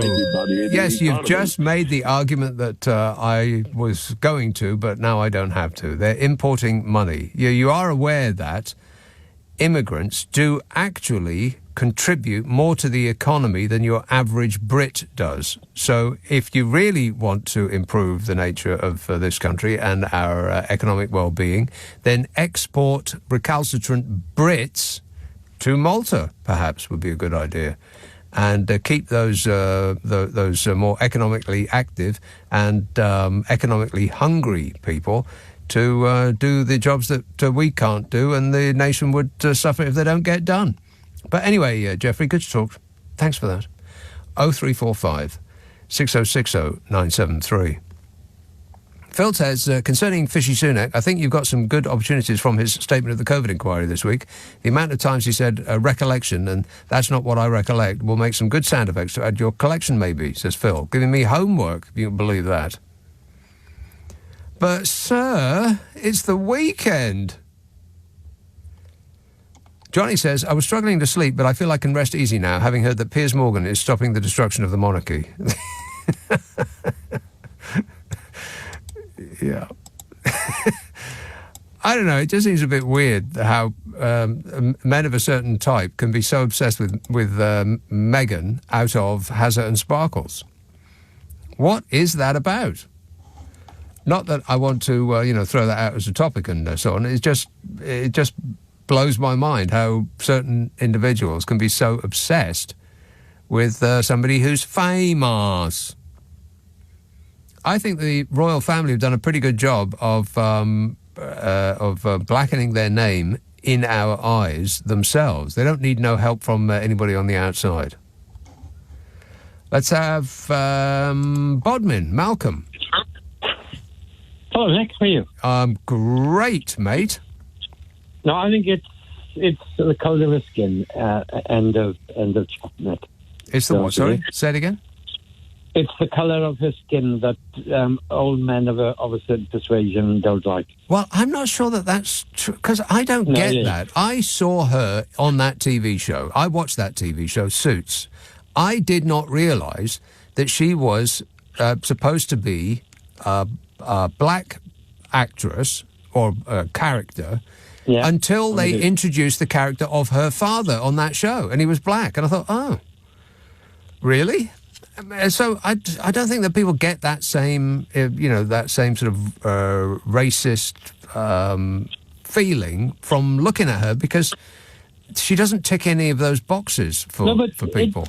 Nick, it all kicked off soon, and it dawned, I became aware at exactly the same time that it all kicked off. And it was the fact that they got engaged, the engagement was announced, they'd set up in England, they were going to do the whole royal thing as a couple, so on and so forth. And bang, it hit the news that she was a black person, a person of colour. I had no inkling whatsoever. No, I didn't. She doesn't look like a person of colour. Not that it should matter anyway, but it was that revealing of her as the new girl in his life, and it was that minute that it was said she is a person of colour that it literally all started. I mean, I think if you're relatively, I don't know, what's a polite way of saying normal? If you're a relatively normal person, then being introduced into that dysfunctional family must be a bit of a shocker. I mean, okay, Hazza seems like a decent enough bloke, and so she can't have imagined what the rest of his family was actually like. Yeah. And she got introduced to them and found out toot sweet. Yeah, but I mean, even now you look at her, she doesn't look like a black person. She simply doesn't. Right. Well, I feel that we're dancing on the edge of disaster here. No, the reason I run, Nick, was about your intro to the show and your visit on Wednesday. Yes. And a couple of questions about, one, your purpose for being there. Yeah. Number one question: have you filled in the report yet for the reason you were there? And secondly, did they recognise you, because you are the UK's version of SNL, Saturday Night Live? And what? You do the whole slaying of the government satire thing. And my question is, did any of them look up on the Tory front benches, or any of the benches, the Tory benches, did any of them look up, recognise you and say, oh, look, there's that bloody Nick Abbot up there? Well, okay, you've asked me two questions and I will answer them both. First is, why was I there? Okay, full disclosure, but I'm being 100% honest now. I wanted to have lunch in one of their fancier restaurants on a subsidised menu. I wanted to eat out like a swell on the cheap. That's the main reason that I wanted to go. You wanted to eat out to help out? Yeah. And as a bonus, I wanted to be in the audience for the Prime Minister's questions, just to, for the it of it. But my main reason was that I wanted to have a fancy slap-up lunch on the cheap. And you didn't get the free lunch? No, I didn't, because it was all booked up. You were booked up? Yeah. Because it's last day of term, and that was the last Prime Minister's questions of the year, and so I would imagine they were all, going to help themselves to victuals at our expense. Booze. Exactly. So I couldn't get in. So that was something of a disappointment. And whether they recognised me or not, it did occur to me, and I don't know whether I was just thinking this or whether I dreamt it. Do you ever get that you can't remember whether something actually happened or you dreamt it? But I went through this whole thing where I was imagining myself sitting in a bar, and Lee Anderson walked in and said, hey, you're that bloke off the radio. Come on outside and we'll settle it like men. And I went through this whole scenario in my mind before I went there, but no such thing happened. And there's loads of people in there who are visitors. I was quite surprised the amount of people that were just wandering around with visitor tags on. Yeah. So I just blended into the crowd. Plus, I'm not famous and nobody knows what I look like. Did they seem, Nick, in the flesh as bad as you? You don't betray them. You don't have to put any effort into that. But when you simply you describe them on a Friday, Saturday, and seriously on a Sunday night, do they appear as absolutely abhorrent and diabolical? Yes, they do. As you paint them. They all look like they all look like they needed their suit dry cleaned for a start. They all looked as though the sort of they would smell musty in up close. Okay. They all looked old and knackered and unfit. And they look like the consequence of a lifetime of eating bad things and drinking too much. Yeah. Well, my MP, I got to say, I spotted him locally a while back, and he's put a fair few pounds on, so that might evidence your observation. And by pounds, do you mean weight or weight? Yeah, well, maybe both. I don't know. I didn't. Yeah. I wouldn't ask about that. But I mean. So last Friday, Nick, look, one of them has been or is on the verge of causing another by-election, and there's going to be more, Nick. And you were there. I would have loved to have been there with you. I would love in my lifetime for once just to go and spend an hour there on a Wednesday afternoon. Well, you can. You just think it up and do it, Malcolm. I'm not sure what the precise thing is, but the gallery for visitors, you get to sit behind this big glass wall, is quite big. Yeah. I mean, there's I couldn't tell you exactly, but there might be 100 people up there, or seats for 100 people.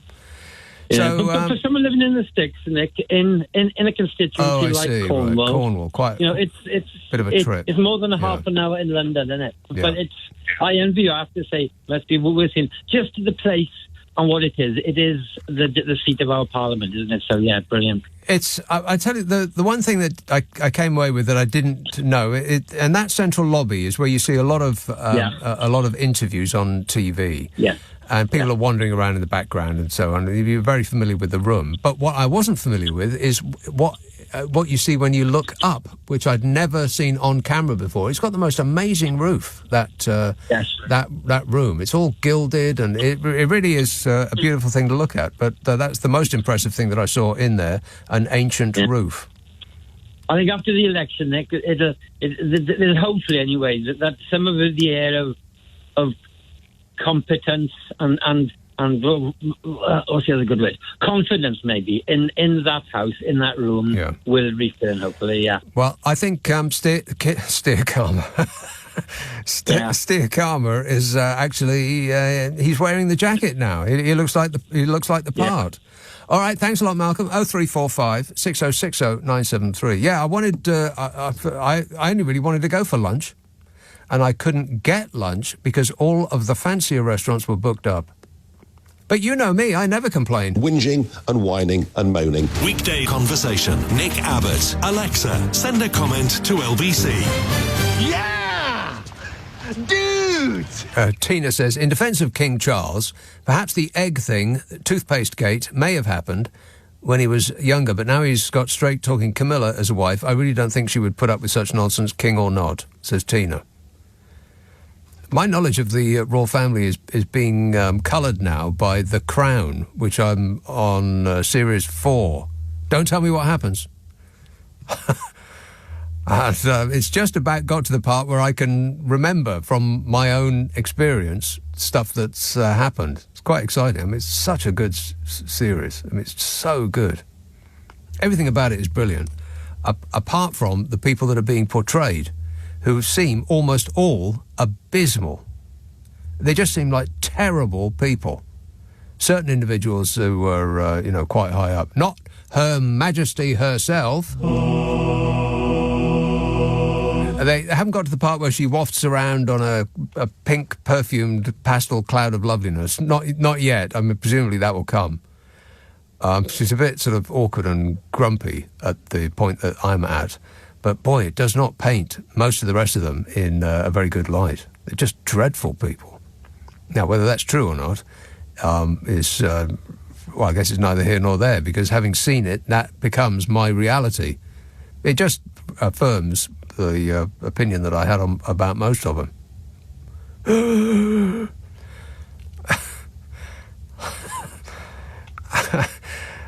Rachel says, Sunak needs some voice training. Yeah, he definitely does. I don't know whether he's going to be around long enough to make it worthwhile. He sounds grating and without gravitas, totally insincere and unconvincing. Yes, correct, Amundo.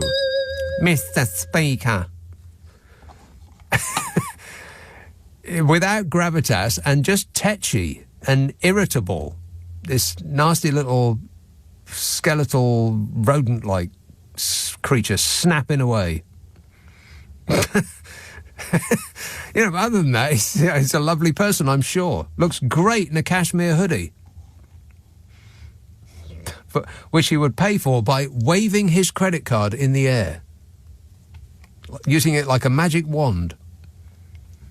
Now, before I take this call, I bet that this call will be on a line that is clear as a bell. Remember, the last call I took was from this country, Cornwall. OK, it was a little way away, but I could barely hear a word that chap was saying. This one is from 6,000 miles away in San Francisco, and I bet he's coming in clear as day. Dave. Nick, great to talk to you. See? As we prepare, what can I tell you? It must be Brexit. That's all I can say.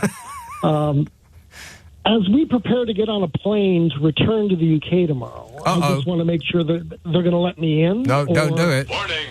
Don't do it. Should I be Googling restaurants in Rwanda? Which I hear is lovely this time of year. Yeah, me too, yeah.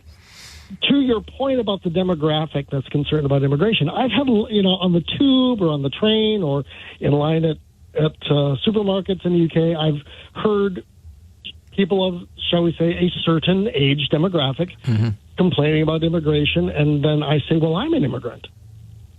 And 100% of the time the response is, oh, we don't mean you. Yeah, other so immigrants. This idea that this isn't racial, that this is based on numbers, is ridiculous. Yeah, of course because it is. People are apparently fine with me coming to the UK and taking up breathing space. Yeah, can I just say for the record that I'm not fine with it, with you coming here.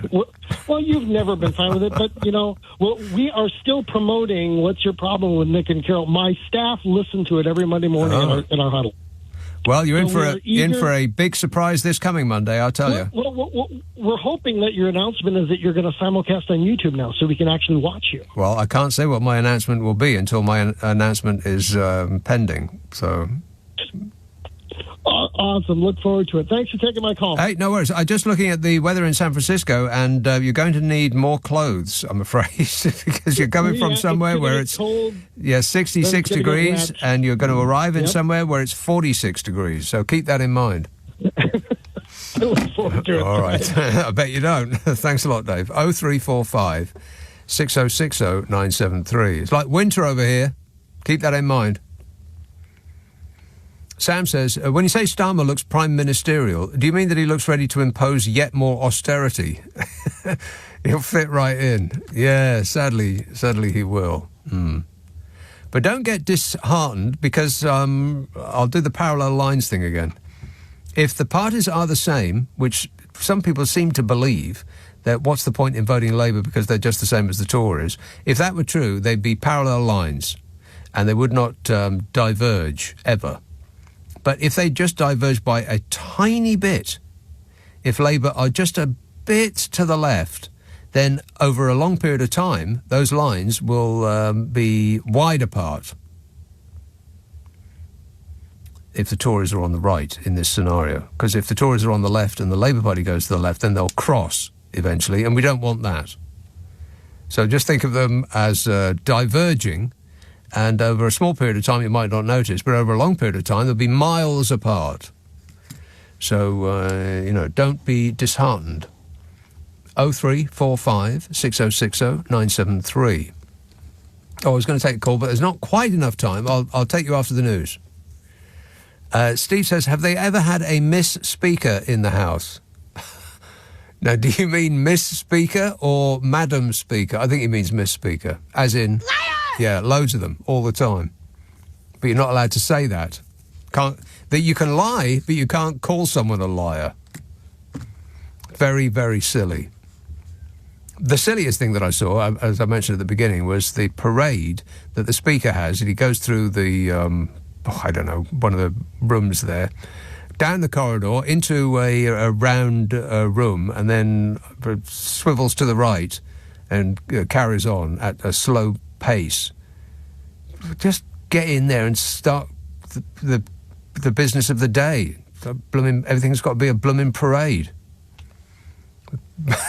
Lots of silly people with buckles on their shoes. And John says, you said Alan Freeman was the best radio stylist ever. What is a radio stylist? Well, see, Kenny Everett, to me, was the funniest DJ we ever had in this country. But Alan Freeman, as a DJ, without being funny, he was a stylist. I mean, he had all of the jingles that he used to use. And I still hear classical, like I'll listen to Classic FM, and I'll still hear, I don't have any knowledge of classical music, but the bits that he used to use, and it takes me right back to him. I can't think of it in much the same way as a lot of people can't hear one of those things from Swan Lake and not hear Everyone's the Fruit and Nutcase. Crazy for those Cadbury's nuts and raisins. But yeah, Alan Freeman. He just the way he used to use his jingles and his catchphrases. He took a radio show and he styled it to within an inch of its life. And he is, to me, the best that there's ever been at that in this country. All right, not half.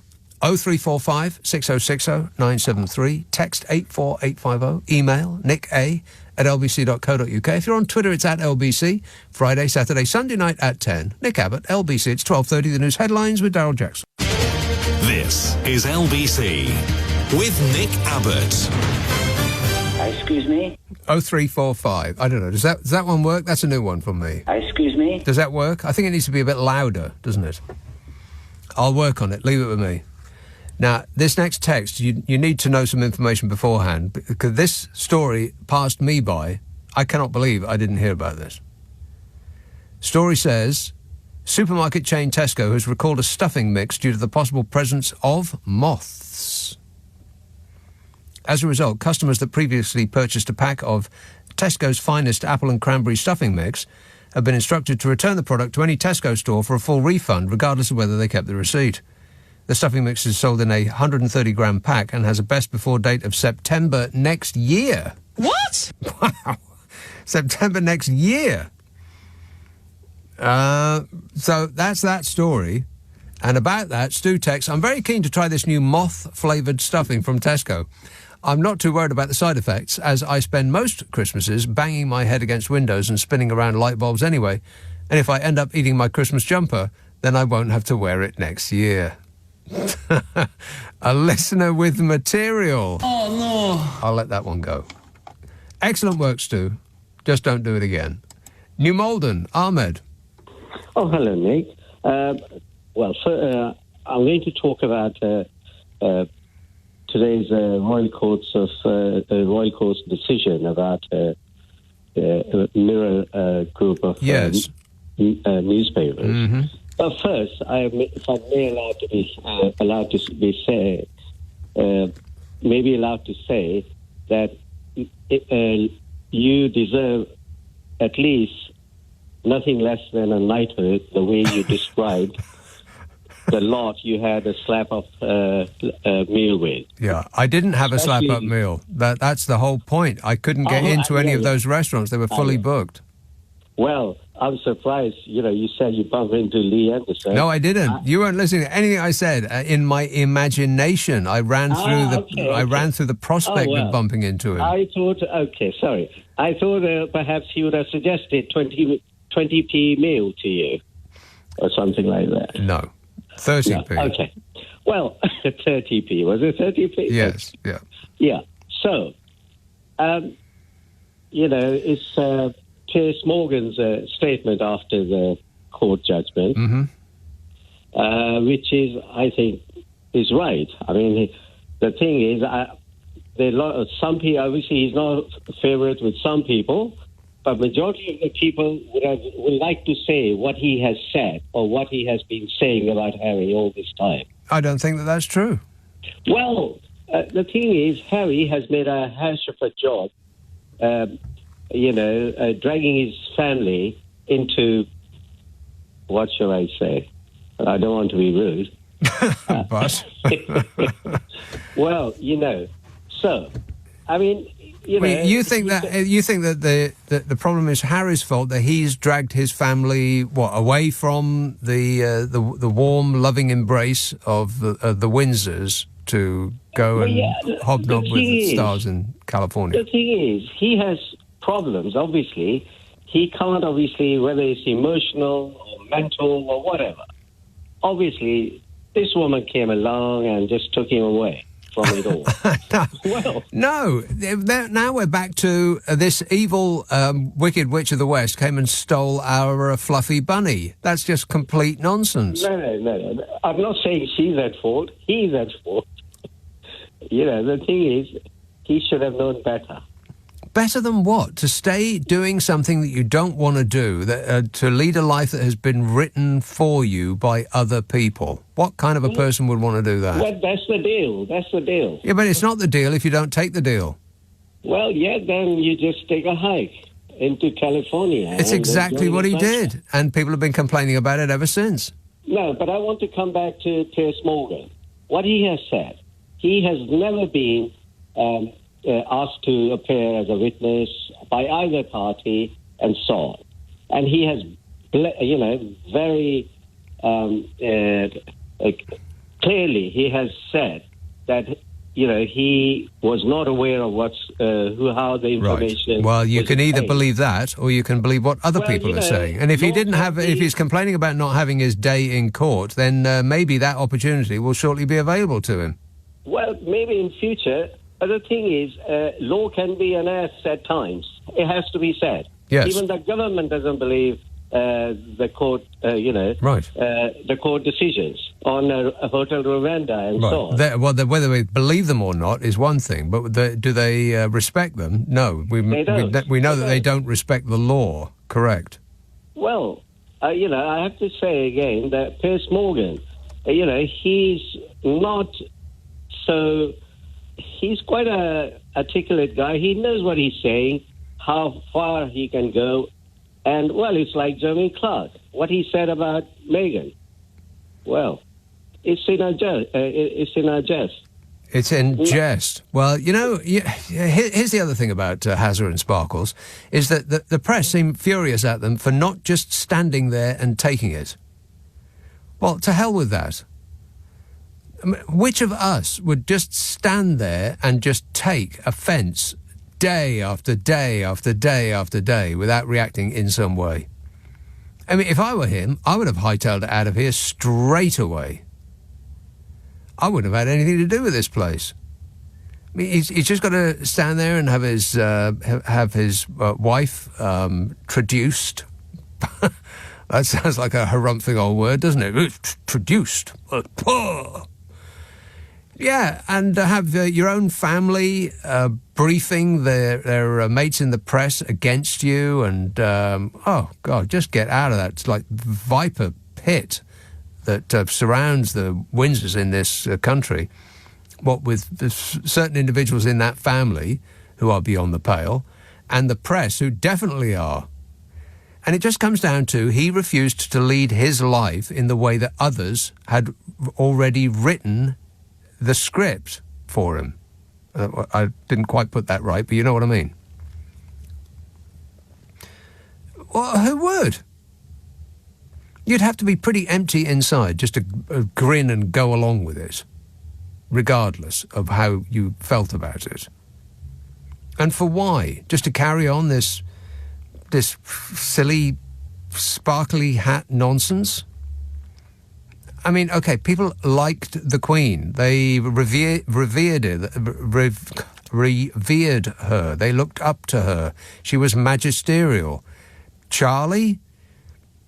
He's just a harumphing old geezer who talks to vegetables. And the more you look into their finances and how they actually do run their businesses, the less likeable they become. So Hazza knows all of this inside out, and had grown up with it, so it's not too strange to him. But it must have been a bit of a shocker to introduce all this weirdness to somebody who was for whom it was completely alien. I mean, that's why they used to pick the people from their own type, other royal families from other countries, is because it's all just too weird for ordinary people to take on board. You've got to grow up in that, kowtowing to that folderol. So no, I'm with Hazza and Sparkles, me. Anyway, good talking. Thanks a lot, Ahmed. 0345 6060 973. Simon says the opposition and the MSN, the mainstream media, said if Trump gains power, he will be a dictator. Repobding to that.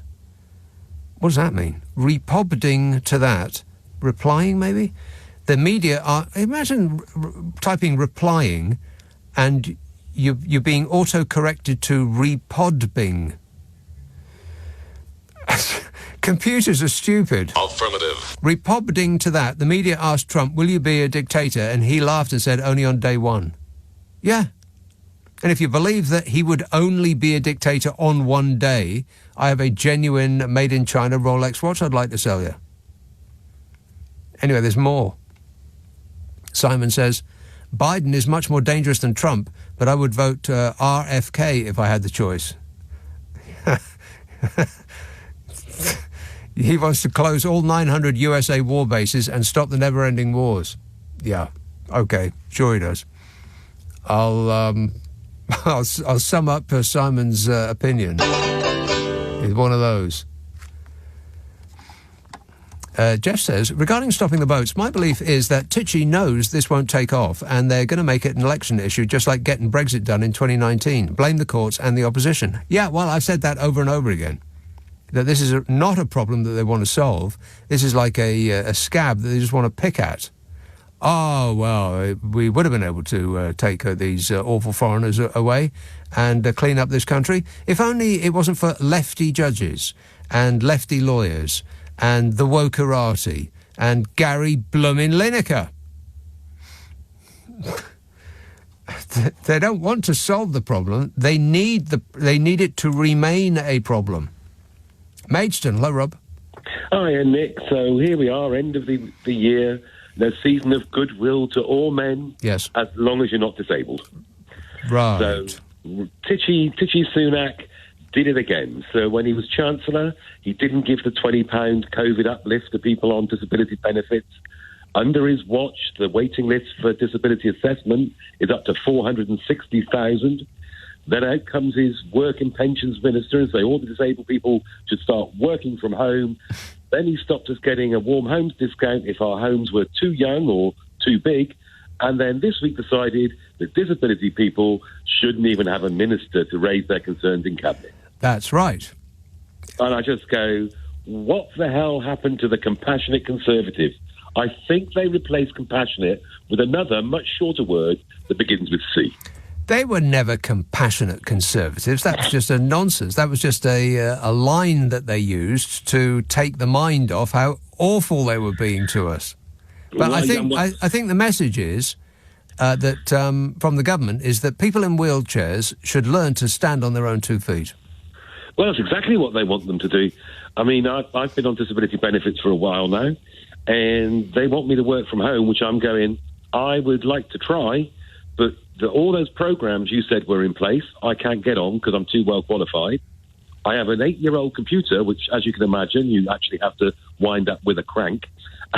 So I'm like, you keep making all these lovely announcements, but if you're not going to put your money where your mouth is, all you're going to end up is lots of scared disabled people who are afraid to turn their heating on. I'm really surprised that they would go after the disabled. I mean, of all the list of people that they would traditionally go after, I would imagine that isn't even on the list. Never mind about far down, because they go after single mothers, of course, because these are women who have had sex outside wedlock. Disgusting. So they go after single mothers because there's sort of an inbuilt distaste for that in the public's mind.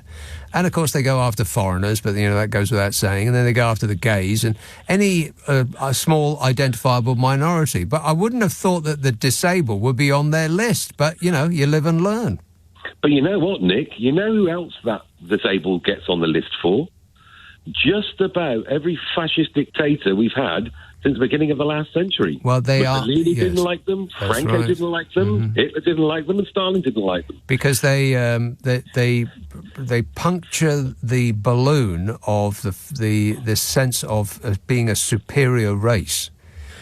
And they cost money. Well, yes. But they are not economically active enough to be seen to have any value to a certain part of the electorate and to our politicians. They're also easy to other because people are sort of instinctivly feel. Now, I'm going to say something controversial. Go on. That people instinctively feel that if somebody has been much more unlucky than you, like if they're homeless or they got caught up in drugs and they can't get off them, or they are disabled or whatever. We don't want to think that that could happen to us. So we other them. We think, even if we don't vocalise the thoughts, there's an instinctual feeling that those people must have done something wrong to get like that, and I would never be so careless or stupid or whatever to allow myself to be one of those people. So it's something that they've done that it's their fault. So they're easy to other. Oh, absolutely. And I mean, I get that my mental health problems can scare people who don't have mental health problems. I get that my physical problems could scare other people because it could happen to anyone. I mean, and then we also do this thing where if you're a child and disabled, oh, how sad, and we all play our violins and say, oh, that's awful, and how brave the parents are. But once that child gets to be an adult, then we seem to forget that they have all the same wants and needs as everybody else, and all they want is a bit of respect and a bit of dignity. Yeah. Like Aretha Franklin once sang, RPSECPT. Yeah, ain't that the way? So if I don't speak to you before, have a great Christmas. All right, thanks, and same to you. Cheers, Rob. 0345 6060 973. Nick Abbott, LBC. This is LBC with Nick Abbott. Call 0345 6060 973. Tweet at LBC. Text 84850.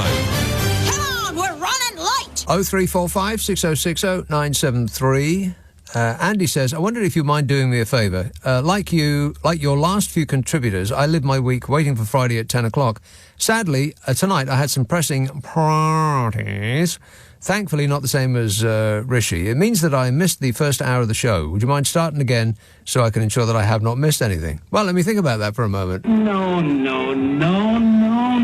But you should be aware that this show does get squirted up the internet as a podcast, which means we take the news and the ads out, which means it takes less time to listen to. You'll use less electricity, and by that method, you'll be more of a benefit to the planet than COP28. It's only available on Global Player.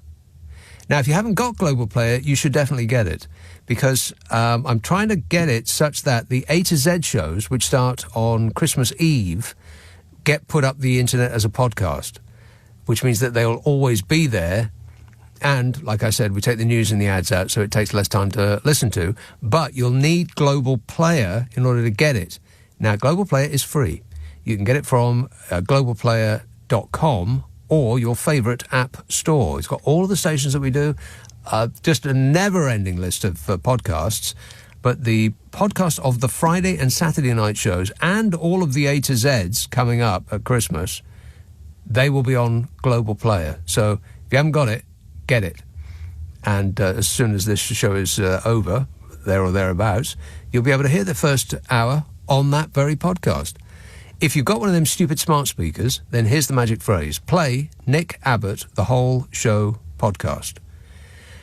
Otherwise, search it on Global Player, and all will be revealed and downloaded like magic.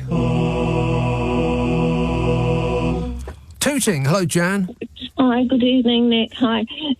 I was about to speak about, well, I am going to still speak about it because from a slightly different angle, from your caller just recently about this disabled, how the government has got rid of the minister dedicated to disabilities. Yes. And, I mean, I know quite a few, I know some disabled people who feel like they're forgotten, they're being forgotten about. And I didn't realise it was so many. A quarter of the population are disabled, some from accidents. They're not necessarily born, they may be born disabled or they've been in accidents. A quarter of the population? Yeah, a quarter, almost, quarter of the population are disabled people. And it's saying that, there's quite a lot of outrage about them getting rid of a minister. Rishi Sunak got rid of the minister in his recent reshuffle who was dedicated to disabilities. You know what I mean? So that's quite shocking. And what's really upsetting is that, looking at the figures, I know you mentioned it quite a lot recently about how this COVID inquiry bill is. I'm coming back to this local government problem with care and things, but it's now they're saying it. Well, that's in the latest news now that the COVID inquiry bill is going to hit. It's hitting 145 million in 6 months. So what? I mean, that's just a drop in the ocean. They'd spend that on lunch. Yeah, well, this is what really gets me, because they're saying, like, the government, central government, I'm coming back to this care issue as well. The central government has put all local governments in crisis situations. So a lot of them defunded them.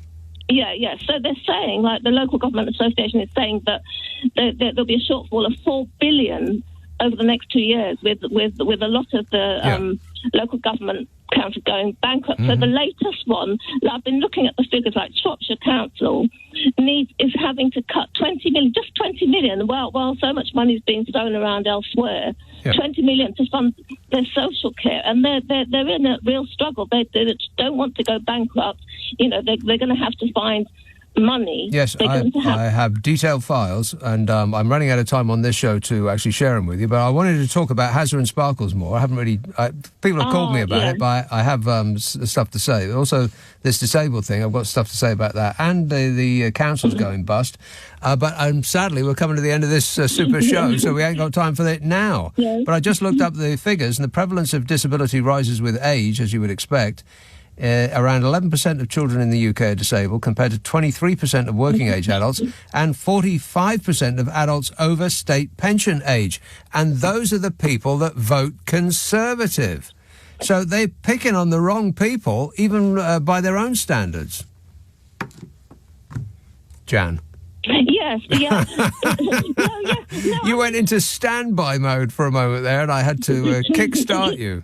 Oh yeah. Sorry, yeah. I thought we were right near the end. But, well, we are. But But I mean, this thing that the struggles that, say for instance, Shropshire Council don't want to declare themselves as bankrupt, and they're looking to ways to save money. Yes. But they're also looking to see how they can't.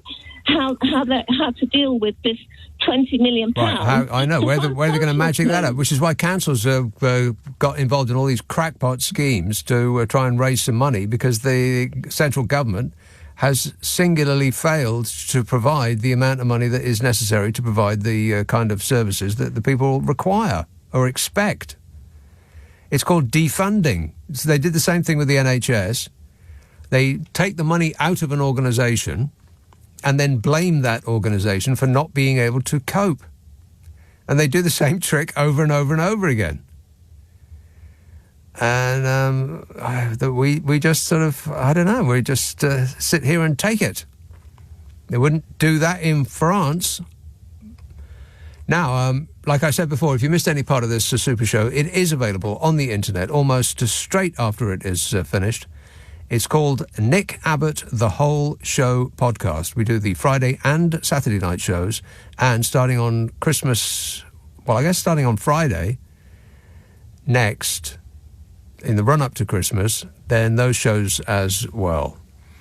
Global Player, available from globalplayer.com or your favourite app store. I'll read all the texts and messages and so on that I didn't get around to tonight at 10 o'clock. When I will return, coming up at 4. It's Ollie Dugmore. But first, Clyde Ball. Clyde Ball. Clyde Ball. Clyde Ball. Clyde Ball. Clyde Ball. Clyde Ball. Clyde Ball. Clyde Ball. Clyde Ball. Clyde Ball. Clyde Ball. Clyde Ball.